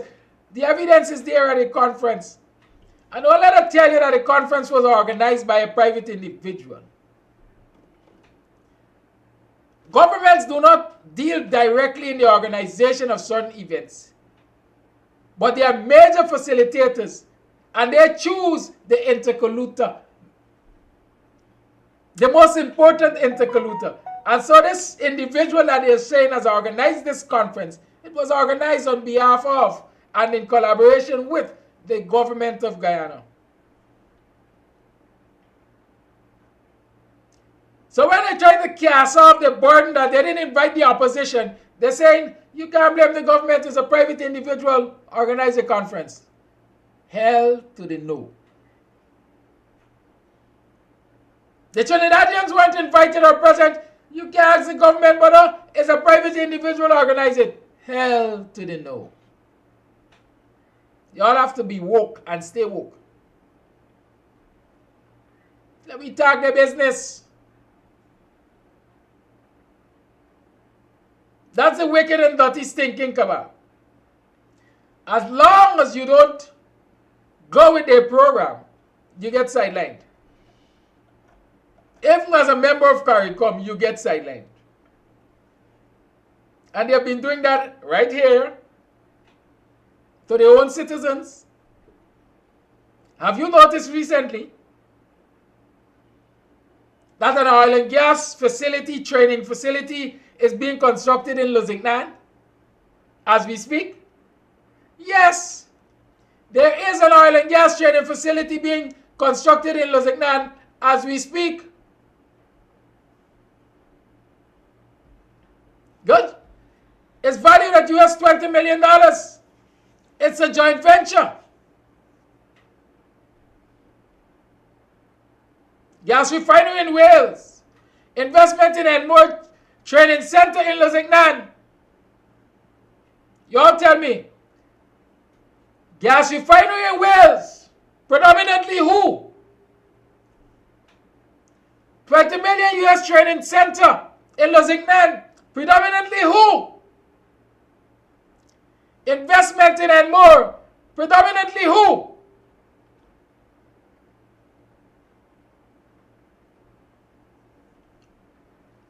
Right? Let's understand this thing. Once you don't get with a program, they sideline you, they push you out. Do you know that the packaging center which was constructed, which was invested heavily into by the previous PPP government using taxpayers' money, has been leased out to a group of private individuals? It is a government, what do they call it? A public-private partnership, a PPP. Do you know that has happened? Yes, it has happened. And the fat guy and the rest of his cabal says the facility will create employment for people in the Enmore area, especially those who were dismissed some guys ago.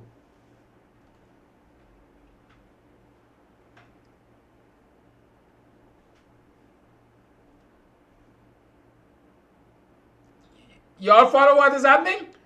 Friends and cronies, more for them, none for y'all. Or none for we because I'm involved in that.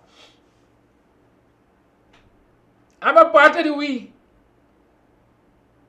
More for them, none for us.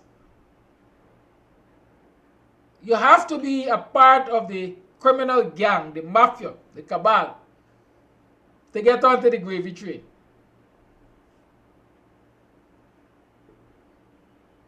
When I was talking about the new city, I said to you, because somebody made the argument, employment will be created. I said, yes, employment will be created. But who will be the beneficiaries of the employment created? Who will get the better and higher paying jobs? And who will get the manual labor tasks? Who will get the menial jobs, we call them?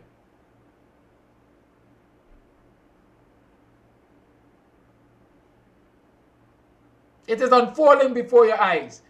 Black people are going to find themselves on the periphery, on the edges of this oil-producing economy. Because the PPP continues to use all of our resources,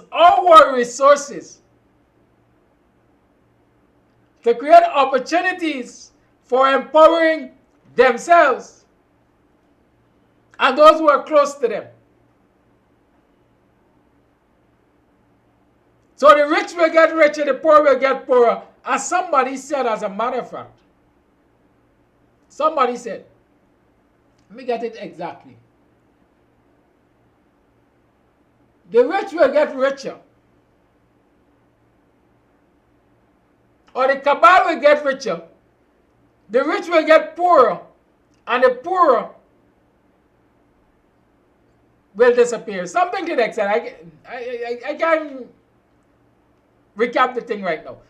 But the long and short is, the cabal, through their wheelings and dealings, will hog the resources or use the resources of this country to generate wealth for themselves and the rest of their cronies.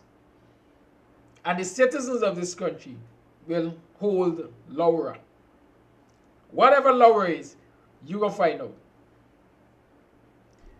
It is time citizens awake, become enlightened, and do what any right-thinking human being will do, and that is fight for the fair share of the resources of this country.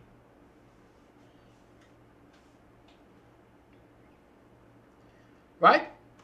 Let's continue to talk about their business. Then sure to bring the Ghanaian president while he is in Guyana.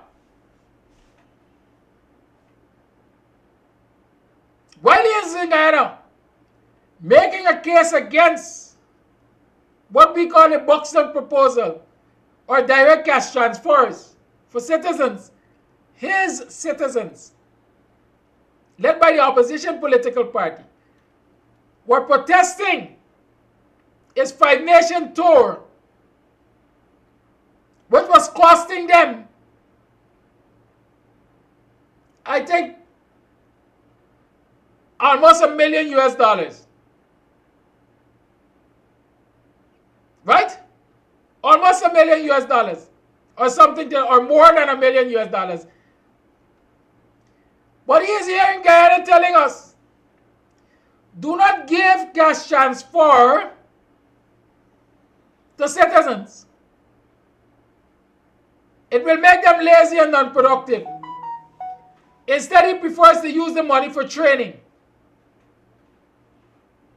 And he is recommending that the money be used for training, because training will make them more skilled and will give them a higher income through wages and salaries.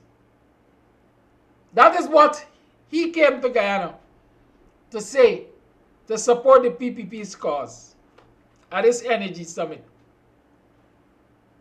But do you know that in 2015, or when was it, 2017, I think,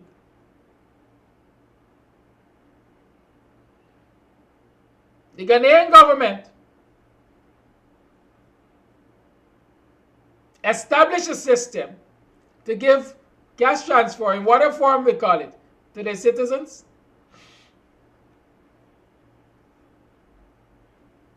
Do you know that? I said I have a video which we will show.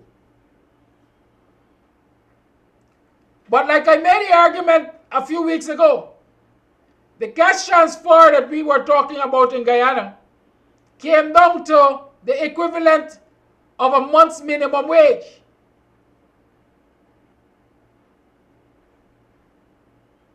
And so people really can't survive on that. And so we don't see how that will make people not want to work. In Ghana, it came down to $1 a day. Right? I think they call it the Ghanaian note CDs or something like that. 1 CD a day. And the question was asked again, how does that make people lazy and not want to work when you can't survive on it? Do you know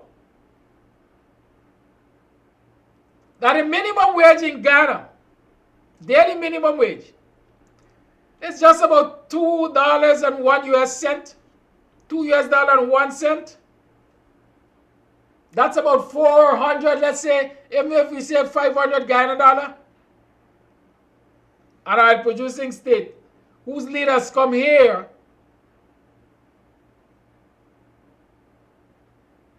to tell people crap about not giving direct cash transfer to citizens. Have you seen the corruption index rating of Ghana? Ghana has a corruption index rating of about 42%. Or 42% poverty, and an index rating of 1 something out of 2 something, but I have it on my screen. Right? And this man is telling you, this man has come to our country to advise the installed cabal against looking after the welfare of citizens by giving them direct cash transfer. He recommends training instead. Well, you see where the training is? All the areas I mentioned just now, training and job creation, that's where it is. That is where it is. Let us spend a few minutes. It's now 8:04. I don't think I've cross-posted to Mark Benchcamp, so we're going to get with free time. Don't worry yourself. Mark, if I'm live on your platform, let me know. I doubt it though. Right? Let me show you, let us take a look at this video and hear some of the discussion about poverty in Ghana and what is fueling it. And you will recognize so many similarities with poverty in Ghana and what is fueling it. And if you haven't seen it yet, you can expect it in the future. In our specific context. I mean, first and foremost, if you have a situation where the cost of campaigning is several times higher.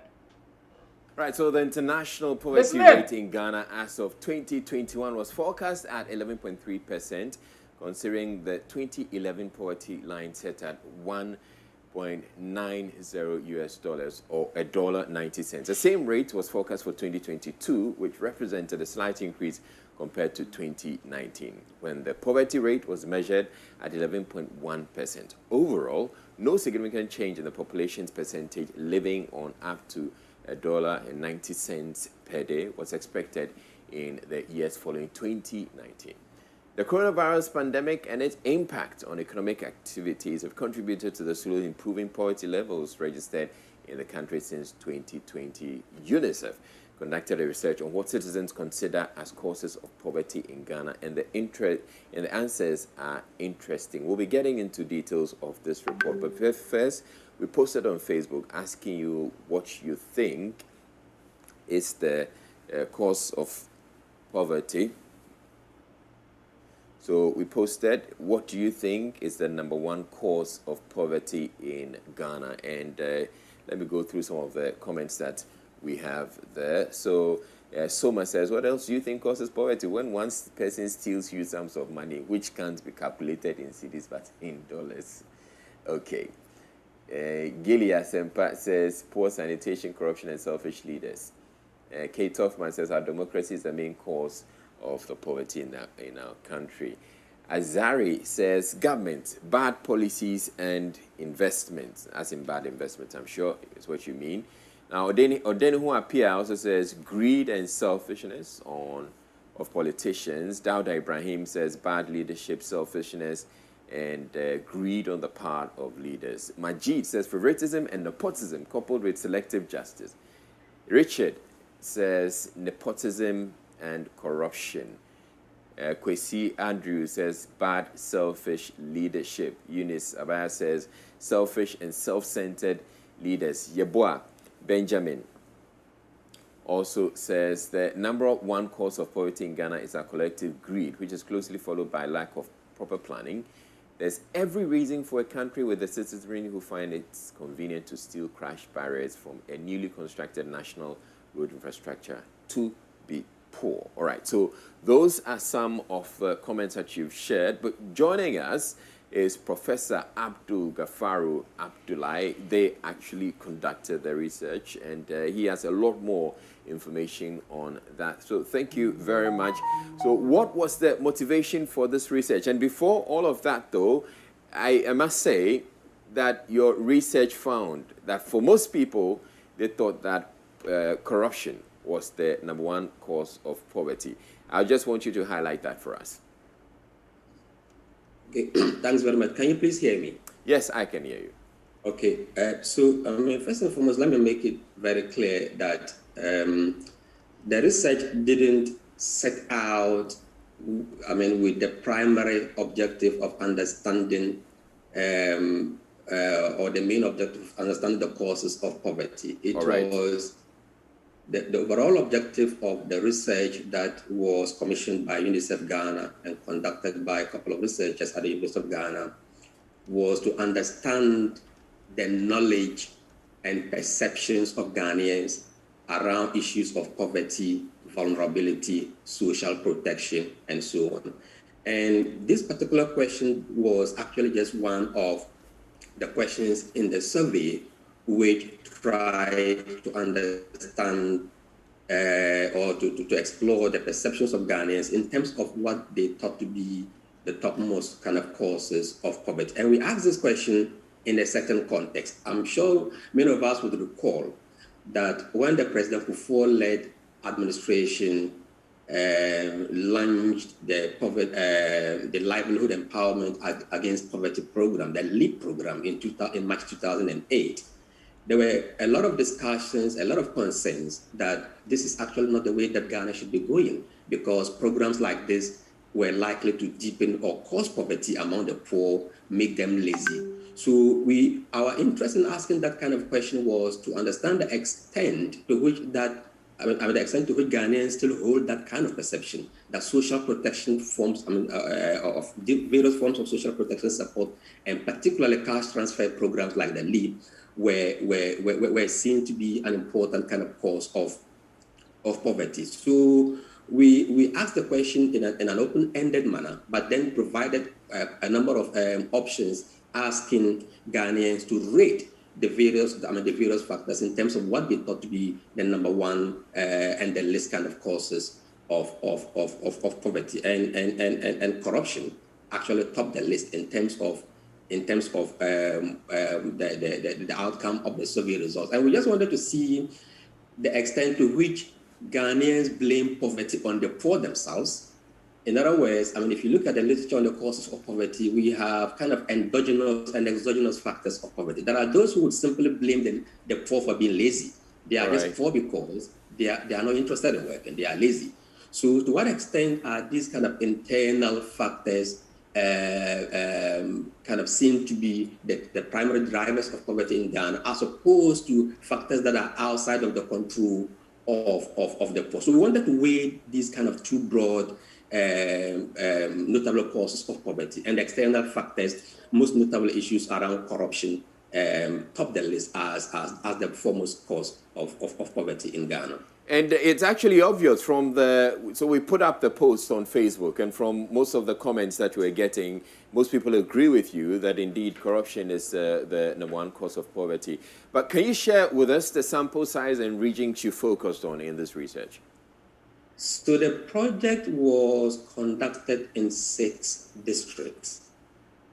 And the survey targeted nearly around 700 respondents. And we combined a whole lot of methods. So we conducted a survey, but we also conducted a lot of focus group discussions in each of these districts. So the regions, we selected the 6 districts from were 2 in the Greater Accra region, 2 in the Upper West region, and 2 in the Volta region. And in addition to the survey, we conducted key informant interviews with a wide range of actors from the national, regional, all the way to the district level. So these were the specific areas where we collected the data. And the objective was to make sure that we cover the 3 broad geographical zones of Ghana, the southern, middle, and the northern belts of Ghana in terms of the coverage of the data collection processes. All right, so we've identified corruption as one of the main causes of poverty, but there were others. Let's look at the others that the people stated. Well, yes, there were other factors, but if you look at the first kind of 3, so the first was actually issues of corruption, and just to emphasize that in addition to the survey findings that you have just reported from your followers, this is also in line with all kinds of global level surveys that have been conducted. Whether you're talking of the Afrobarometer survey data, or you're looking at the World Governance indicators, or the Ibrahim Index on African Governance, the Transparency Corruption Perception Index, and so on and so forth. All of these surveys actually tend to paint the same picture, namely that Ghana is actually not winning the fight against corruption. The other key factors that came up related to low political commitment on the part of the political elite to fighting corruption, government's inability to provide enough job opportunities for the masses. The fee factor, which actually put the blame on the poor, focused on the issue of having too many children. There's that perception that many poor people tend to have too many children, which sort of tend to deepen their poverty further. The issue of laziness came up, but it was ranked 8th among the 10 factors that so laziness among the poor is still seen to be one cause of poverty, but of course rated far behind most of the other factors that sort of put the blame on structural factors, on external factors like issues of corruption, like issues of limited commitment, inadequate investment towards poverty reduction efforts, and so on. Professor Abdullahi, did the people, or do you give the people an opportunity to explain why they would say, for instance, that corruption in the public sector or corruption in Ghana is one of the main causes of poverty? Well, yeah, so as I mentioned, the research was conducted using mixed methods research. So we conducted interviews and we tried to find out. And one key response, and which many of us are somehow familiar with, and again, when I was listening to your survey data, the issue people putting the blame on democracy. Right. The issue is not democracy as such, but the form in which democracy has actually taken in Ghana.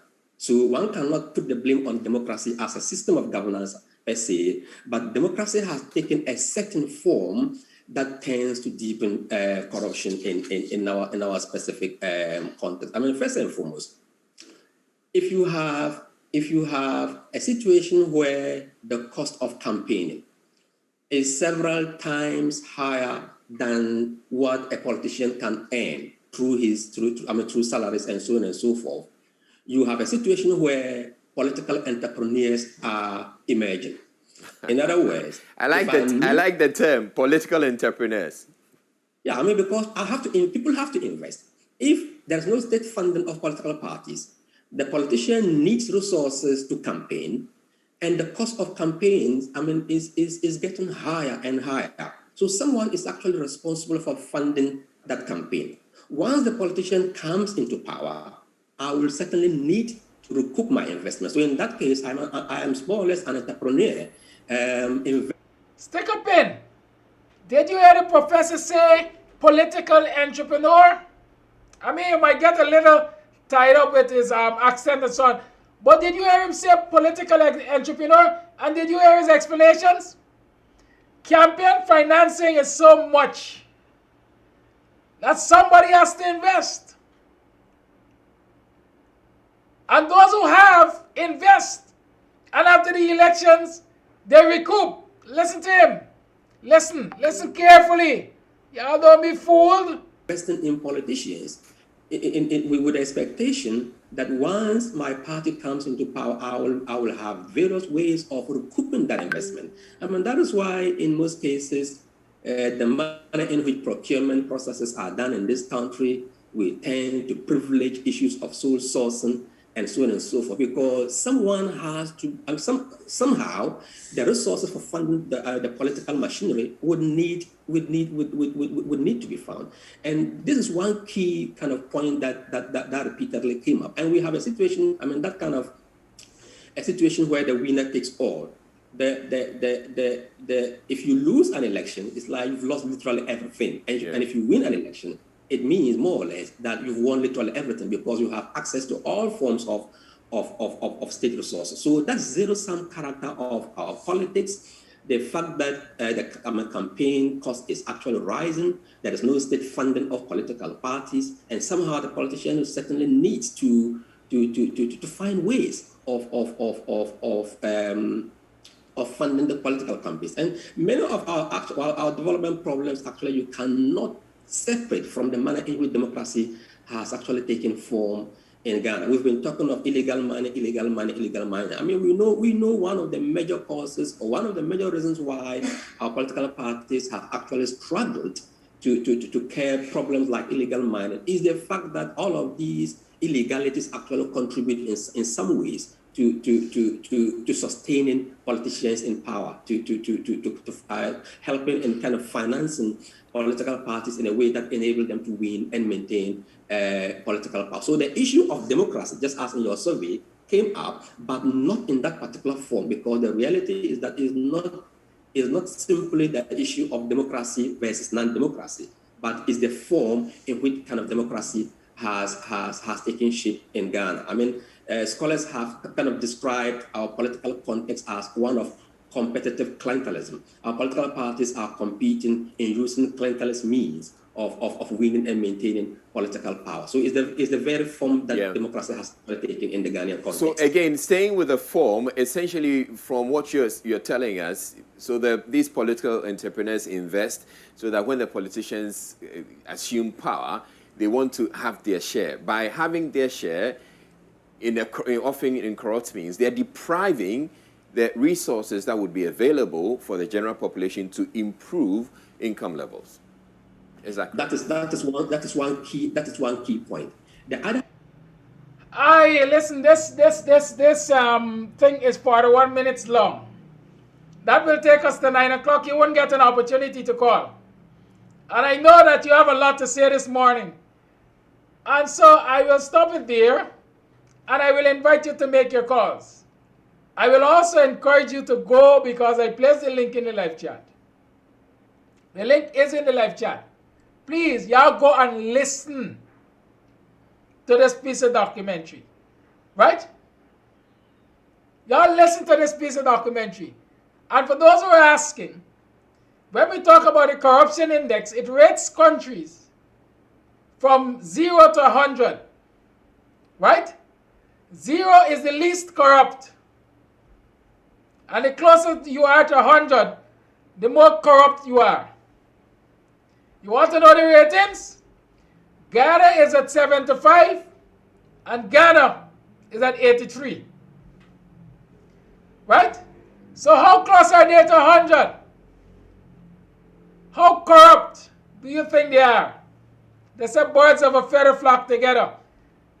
And that is why the fat guy and the installed cabal doesn't want anything to do. In fact, let me tell you before I go there. Right? They don't want, they prefer to deal, let me say that. They prefer to deal with a corrupt nation as Ghana, a corrupt government as the Ghanaian. In this whole story, they prefer to deal with them, right? As against countries that are not as corrupt. And so they run to Ghana and they make friends with Ghana and they bring the president from Ghana and so on to tell Guyanese, hey, y'all must not ask for what you call it, direct cash transfer. Take it in training. And training will give you a better chance of earning income at a higher rate. Well, again, you see where the training is going. And you see we'll get a better chance of earning income at a higher rate. Good? The lines are open. 6225933 is the number to call. Call and let's talk the thing. 8 hours 22 is the time. We got about 38 minutes or so. Let's go.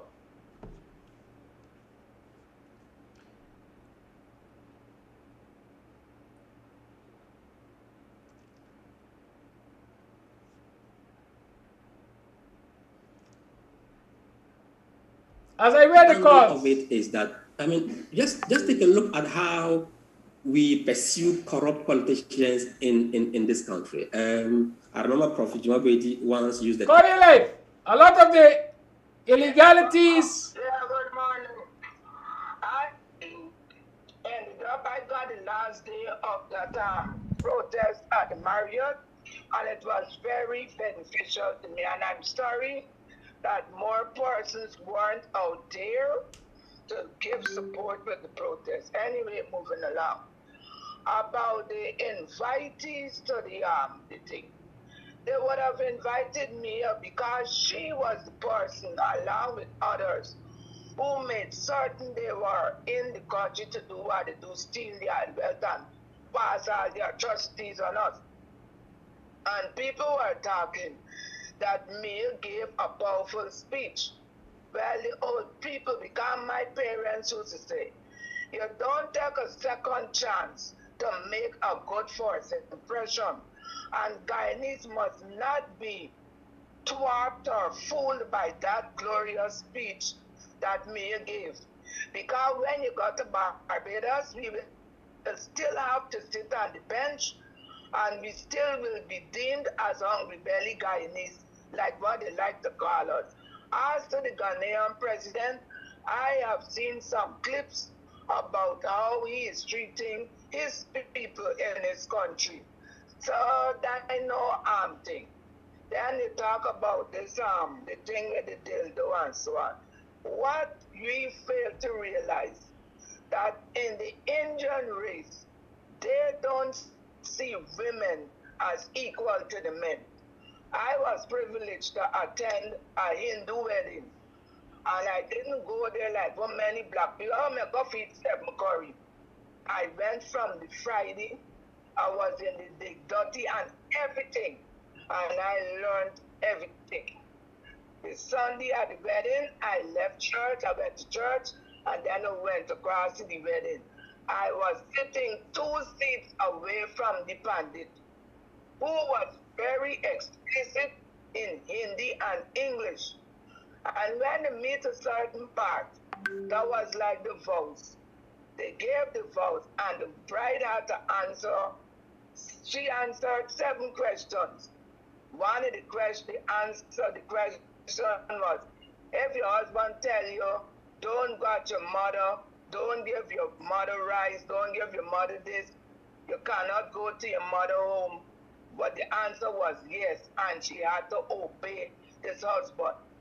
When all the things finished and everything, they went now, the time now, they come have the marrow, they done marriage, she done mistress and so. The boy family, they all sat on this marrow and they started to eat. And her family, her father, was not allowed on that marrow.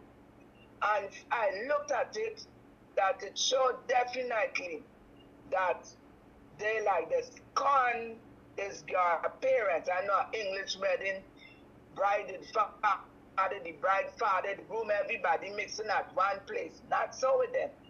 And I remembered as a nurse, I would work at the health center, and on the days you would see pretty dressed Indian girls would come. And they said, no, see, do for me. Me want to go and see my mother little. Me want to go see my mommy little.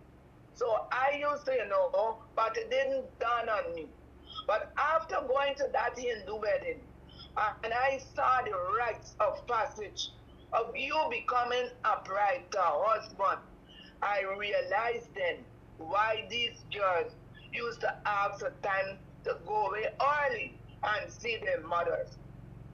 And when those children became big, that they could tell tales, like say, she been a wash mama, she been a she mommy, she carry me a she mommy. They stopped asking those assistants to come out to go at the mother, because visiting their parents' home, like it was prohibited in the wedding ceremony. And as I wouldn't like to go, guys, a long story, but we see where Indian women are not accepted by the men. They are only there to perform the duties of a housemaid and to be productive in childbearing. And when that woman meets that age where she cannot bear children, she is being put away. And if the man able, with the aid now of dildos, he look for younger women.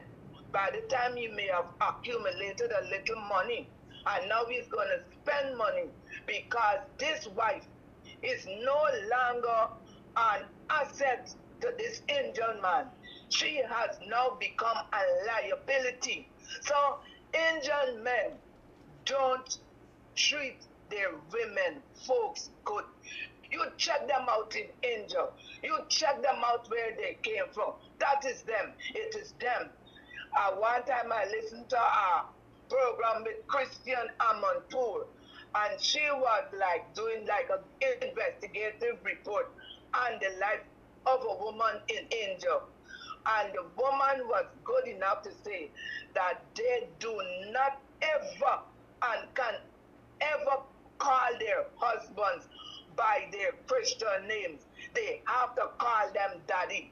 And when a child calls the male person in their life, the father figure, daddy, that is to show the respect. So she has to show him a respect as a father, and by him she's treated less than a crocus bar doormat where you got out in the mud for wash of right for that and the first time.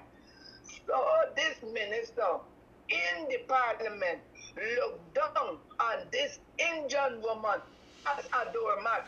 Hence, he thought he knew that, a dog would jump on another dog. Well, I could tell shit, but my sexual exploit, and nobody wouldn't say nothing, because all what I see she has is a sectoon or a sex mate. And Wrap up, Brenda. they're doing news, I'm going to use one punching. That is my thought. Bye-bye. Thank you very much. All right, remember we have to stick to time because we have constrained ourselves, or at least I made that unilateral decision to constrain us to finishing at 9 o'clock so Mark Benchcraft could continue with his programming. Right?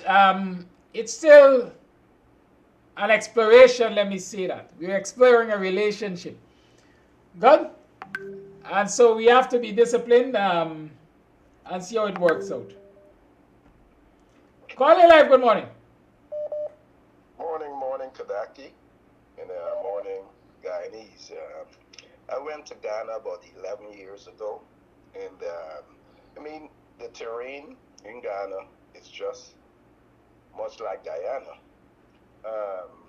And what I was told there, the largest chain supermarket there at that time was actually owned by a Hindu Indian man. Though their market was like big market on steroids, what I'd observed. So we toured Ghana for about 12 days. But just to understand about the corruption is that the colonial masters left us in a hole. And if we observe what they have done in Japan and in Germany, when they decimated Germany and Japan, they came up with a Marshall Plan. What the colonial masters did to the African continent is just pillage it and just left it like it is. They didn't come up with a master plan, and that's why we are in this space. There's no country on the continent that the Afro-Caribbean can look up to for help. We're always going to the colonial masters for help. So when we look at our people, we always seems to be indebted to whites and now Indians. And what I see for Guyana isn't good. So the experience in Ghana was, really great. We went to see the point of no return. But for African Guyanese to not listen, or they always having Africans to come and tell, like me and Markley, and now part of this delegation, how we shouldn't get money. And as you said, the training is all going to go all to the Indians, and blacks are going forever collect crumbs. And I don't know, sometimes I just think we're just stupid. That's my take. Thank you, caller. They will use one of us to say it is one of us. You see the Ghanaians and the thing, and they know what they experience, and they say, I don't take money. Call in live, good morning. Yeah, good morning, Mr. Kadaki. Good morning, all the viewers. I send you a link with a next man from Africa, I name with an oil thing going, and I send you a link. I say you look at it. I know. I want you to pay that and show the people what is people doing when they get oil well, how they're robbing people and doing all kind of thing. Just like I say, I say you look at the link. I don't know if you see it or you just think you couldn't see it. Okay, I'll see if I can program it sometime in the new week. Yeah, Guinea is it's from Guinea, I think. Guinea. Okay. Right? Just like I said, just must play it. Let the people. Thank you, caller. Yes, good. All right. Bye bye. Yeah. Good. Voice note. Morning, Kadaki. For the information about Trinidad, I'm not sure if they were invited,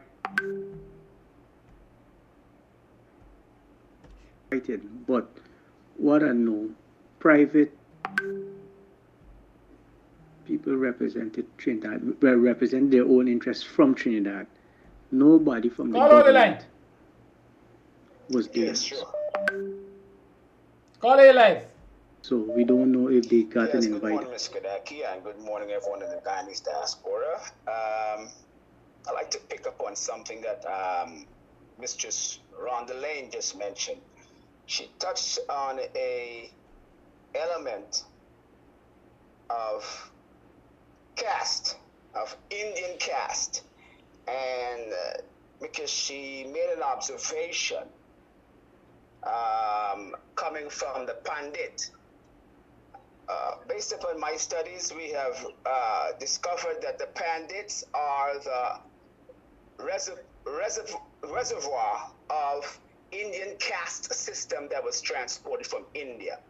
And according to Rhonda, she just witnessed, I guess she might have witnessed that in the last 5 years probably. So she witnessed, coming from the Pandit, some of that caste type system. Okay, and that is very true, but I'm just showing ways in which Indian caste is being currently perpetuated in Guyana, and it's known to be the Pandits are the one that keep it going. They are the keepers of that element of the caste system. Now, me and Mutley tried to speak a lot about Guyanese, and Guyanese they help to cultivate the Guyanese society and how we are their brothers and all of that. And that is true. That is very true to a large degree. So I'll give her some credit on that. Right? Mia Motley raised the issue of reparations, and she spoke about a disparity of how we've created a great disparity in the Guyanese society in our efforts to bridge the gap of colonialism. Right? So I guess she was making a point to the PPP that, look, you guys have got a big racial issue going on here ever since 1966. So she made that point, and she also made the point about reparations. So I'll give her some credit about speaking to the race issue in Guyana and the reparations issue. And she mentioned reparations issue as an effort to bridge the gap to come out of it. Okay, now that's some of the good things that Mia Motley did and said. Now, what about other things? Now, let me say that it is being alleged from reliable sources that Mia Motley has bite. She's got cannibalistic tendencies. Okay, why are we talking the thing? It has been alleged that she bit a woman in Barbados, bit her to flesh. What relevance is that to this discussion, sir? Interior, why are we talking the thing? Why are we talking? What relevance is whether Mia bites or not to this discussion? Why are we talking the thing, aren't we? I ain't interested in that. Are we talking? Don't waste the time. Business? Talk things that that will elevate us. I'm listening. Yeah, but that's what we're talking. I mean, suppose somebody get bite in Guyana. Are we talking the thing? Okay, sir. Why are we talking the thing? I want to talk about a breach of contract. A breach of contract between Guyanese and GCOM. Sir, that will take you past your time. Unless you will do it in 30 seconds. Are you gonna give me 2 minutes to talk on that? No, I will not give you 2 minutes. Okay, I take 60 seconds. A breach of contract whereby Guyanese had an agreement with GCOM that ROPA will protect all our election rights. And Lowenfield in GCOM complained bitterly that those protections were not happening from within GCOM. Lowenfield admitted that GCOM was not protecting our rights as agreed to between each voter and GCOM. And that's a breach of contract. And Order 60 is a continuation of something else.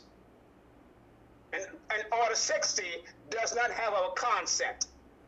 So that requires consent. And because Order 60 is new and ROPA is old, that's a breach of contract because you don't have consent to facilitate a new contractual agreement.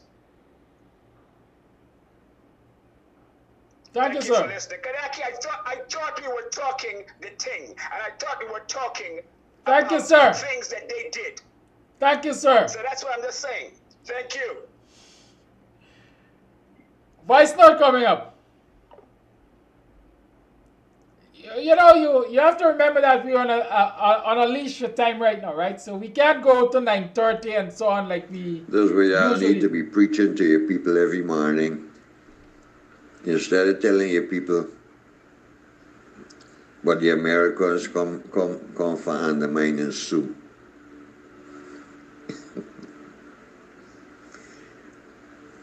And Russia and the Chinese and that kind of thing. Hey, Mr. Kadaki, you and David, I need to relax yourself, boss. Show the people in the black community how they could capitalize. They was in office and they didn't show how to capitalize. They took for themselves. They didn't even show the minister, a youth and sports. He didn't even show them black kids in the ghetto how to cut hair. He carried the barber chair at the house. That's just to show you. That's just to show you. Now you got Isle instead of you showing them. Now you got. Call all the line. Let's listen to Zacchaeus. All this the people 800,000 barrel by 2025. Norton could handle that. Look at Norton's face. That guy, he's not approachable. If the dull and the ignorant, they too have their story, I will maintain that. Now, when you're going to talk about a man's face in this discussion, I don't have time to hear about it. What does a man's face have to do with oil production and leadership? Now, this guy Zacchaeus, listen, y'all must not aggravate me on Fridays. Fridays is when they start calling me nasty, dirty story that I know. Right? This guy Zacchaeus is talking about a minister of sport or youth and sport that took barber chair to his home. First and foremost, we never had a male minister of youth and culture under the APNU government. Right? Rupert Rupnarai was Minister of Education. Nicolette Henry was responsible for youth and sport. They were the two ministers there. Eventually, Nicolette Henry was responsible for the entire ministry. You're referring to Christopher Jones. Christopher Jones was, I don't even know what he was, but the barber chairs that he took at his home, or that were found at his home, documents show that he applied through a project and got them. Rightly or wrongly so. Right? I have my own issues with the process that made him get those barber chairs, quite frankly. But Zacchaeus, thieves don't like see Matty with long bag. One of these mornings, I will invite you to tell us why you ran out of number 51. Was it a police raid because you were the fence to stolen properties? Y'all don't aggravate me on Friday morning. Call your live, good morning. Yes, Kadaki, good morning. Could you hear me properly? Loud and clear, sir. Okay, yes. Yeah, you know, it was surprising to see the gathering that they had there for that oil and gas conference. And I mean, I was suspicious from the inception with the invitees that were there. Actually, those invitees who have connection with Exxon, I think all of them are circulating around Exxon, and obviously Mayor with the assistance through the election that went by there, that which facilitated the removal of the NUAC government. So you can see it was well coordinated by, I think Exxon is the central piece to that gathering that they had there. Instead of bringing persons who could be beneficial to Guyana, as the Trinidadians, etc., that has far more experience. But just to give an example, I remember I have a friend in Ghana that I normally communicate with, and she was explaining to me she's a nurse for 10 years, and her pay after 10 years is about 43,000 Guyana dollars. 43,000, that's less than around $500,000 she's working for in a year. And she's saying that the expense over there is extremely high, the living expenses, etc. So you can understand what is going on over there, and then to have that that person come here, the president come here to give advice on what we should and should not receive. You know, it's not the best advice that we could receive from somebody as such. On a chartered jet that will cost the people of Ghana in excess of $1 million US for one day. Yeah, correct. Well, that's what I'm saying. So he lives a lavish lifestyle, and then this is one of the key points that she made while we were discussing. So it was a snippet that she sent to me that says Parliament approves allowances for presidential spouses. So it says Rebecca will be paid 21,000 cedis per month, and will be backdated from 2017. All right, which will amount to $1,134,000 as back pay. The amount excludes our allowances, which will total $87,000 per month, which will be backdated as well to 2017, which will cost 6 million Ghanaian cedis. Right, and same goes for there's another person that they mentioned here. But imagine the president who was receiving a salary, his wife is receiving. It was approved that his wife is going to receive an allowance from the government at that rate, and at that rate, as I mentioned here, my friend was telling me not even her annual pay is equivalent to what this phone is receiving as an in a allowance. short space of time. Yes, in a short space of time. So it's terrible. So you could understand the corruption that is taking place over there. And for somebody like that, like I said, to come here and give him those kind of advice, we don't accept that. He needs to go to a different part of the world and give those kind of advice. And like I said, clean out his eyes first in his own country and then come here and offer us those kind of advice. So that's my take for today. Thank you, caller. Caller live, good morning. Yeah, Mr. Kodaki, that's more to you once again. Mr. Kodaki, the PPP government is right to do what they say, you know. It's the first conference where they had with this island like that for truth. It's the very first, a maiden one, very opposition party was not being welcomed, was not being invited, where half of a population in a nation at least was not being allowed, the voice was not being allowed to be heard or anything or such. So it is the force for truth. Where Trinidad was being left out is the force where righteousness, peace, love, unity, kindness, gentleness, and such like. It is the force because it's an evil possessed group that manifests to control the wealth of a nation. That's what it was. So it was the force. They're not lying in that form. They're talking the truth. That was the force of that kind that ever exists. Have a blessed day. Thank you, caller. Thank you for opening my eyes to the firsts. Oh, yes. I think there's a voicemail. Let's play it. Voice note. There we go. You understand me? It's just the exhibition, the go walk around and stuff. Now, this one was meant for us. Sorry about that. Yeah, 6225933 is the number to call. The lines remain open. And while you're thinking about calling, let's continue to play this documentary, if I call it that. Terminology, post-incumbency accountability.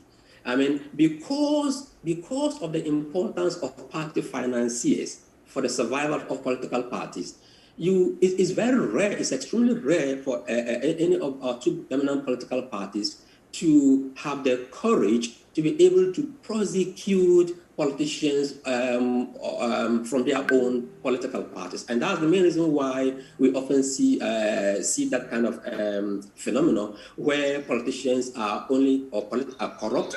Call your line. Good morning, Kodaki. Good morning to you. Hit that one Zacchaeus hard. I'm going to hit that one Zacchaeus hard. He talking about face. Look the face of the Minister of Agriculture. All them fish going to run away. The cane going to run dry and bun by itself. So he better don't talk about face. Right? He don't talk about face. Anyhow, have a good day.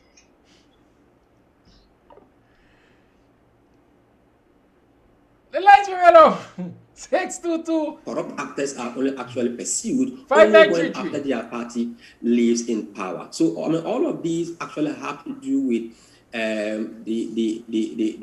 the fact that those who finance these political parties are extremely important for the survival of the political elite, and therefore, in addition to denying the state the needed resources to develop, once someone who is deemed to be an important financier or an important personality within the political party, parties rarely have the courage and the commitment to prosecute them in a way that would serve as a deterrent to other. So all of these actually play out in making it very difficult in curbing grand corruption, or if you like, political corruption in the Ghanaian context. Okay, which then contributes to poverty. The second item on the list, or the second factor they brought up, has to do with sickness.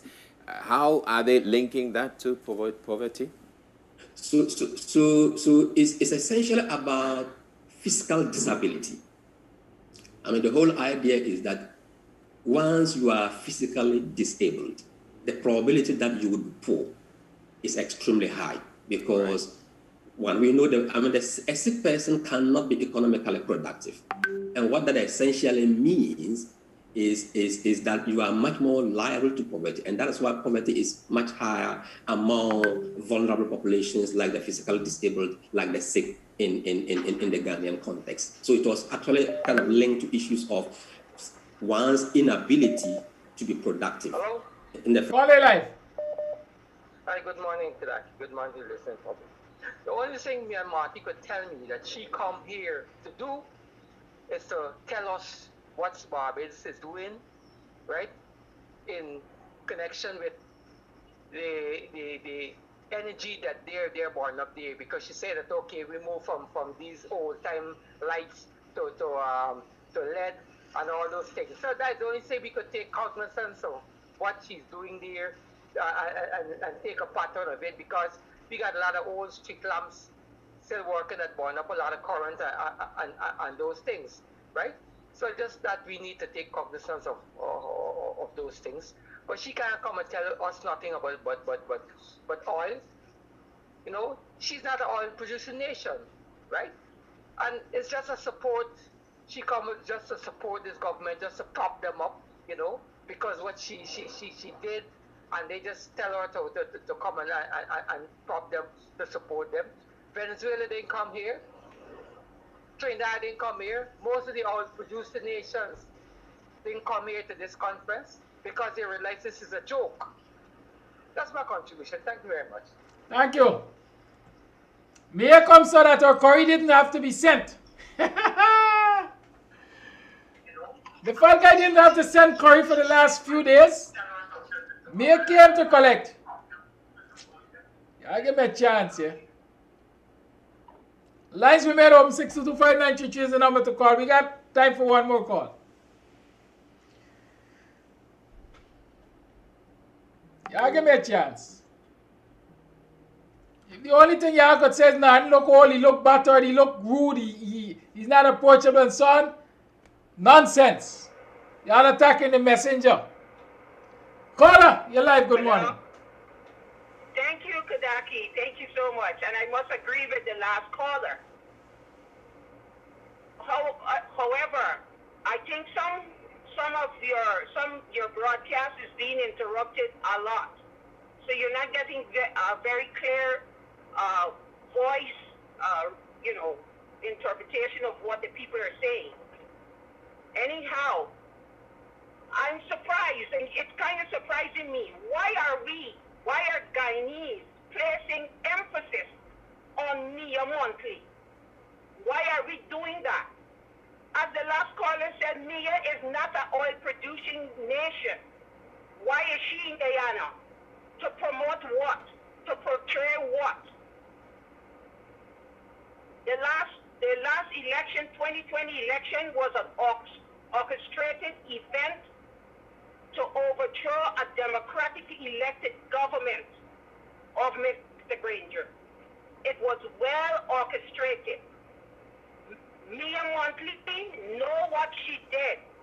I'll advise Guyanese and people who are listening, Barbadians, go back to the interview with Mia Montley, where she did an interview on CNN with Christiane Ampor, where she was literally begging the U.S. to ease her of the upcoming deadline to pay her loans. She was subsequently interrupted as though the interview was disconnected, but it was not. She was begging. Now, Guyanese have to be aware, okay? Mia Montley mentioned what she has, these electric cars, these electric buses. Remember that tourism is dead. Tourism died 3 years now. Where did she get all those monies from? Barbados is a tourism island. It produces nothing. Where does she get that monies from? The Barbadian people need to ask these questions. She seceded. She subsequently seceded from England because she knows why. Barbados usually gives every year, all those colonial countries or still are being run by London, they have to give their fair share of revenue to England. So when she secedes from England, obviously there's nobody to answer the accountability. availability of funds, right? She knows why she's in Guyana. She was promised when she assisted Mr.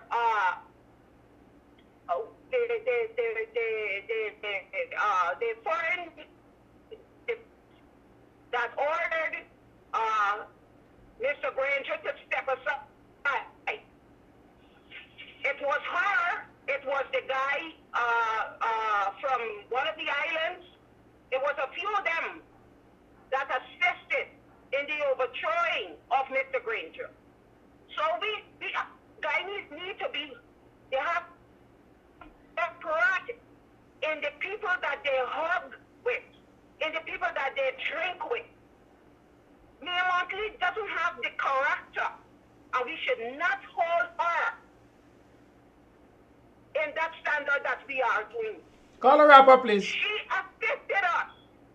She assisted the regime. She assisted the international people to overthrow your government. So get over it. Take Mia Montley out of the picture. She doesn't deserve it. Thank you, caller. Thank you, Kadaki. Have a good day. You too. Final voice note for the day. Yeah, Kodaki, man. You see, look how these people are real wicked. Now, you're going to invite the opposition, right? Parliamentarians, nothing. But First Lady Aria could have invite your personal friends like Tashika Logan and all of them. What they know about Island Game?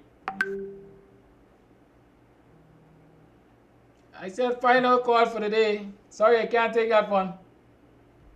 Yes. Huh? What the shit can these people know about Island Gas? There's some of she personal friends which is par with and take out photos and you know what I mean? No. Somebody ain't listening. Or they want to have their own way. Which one?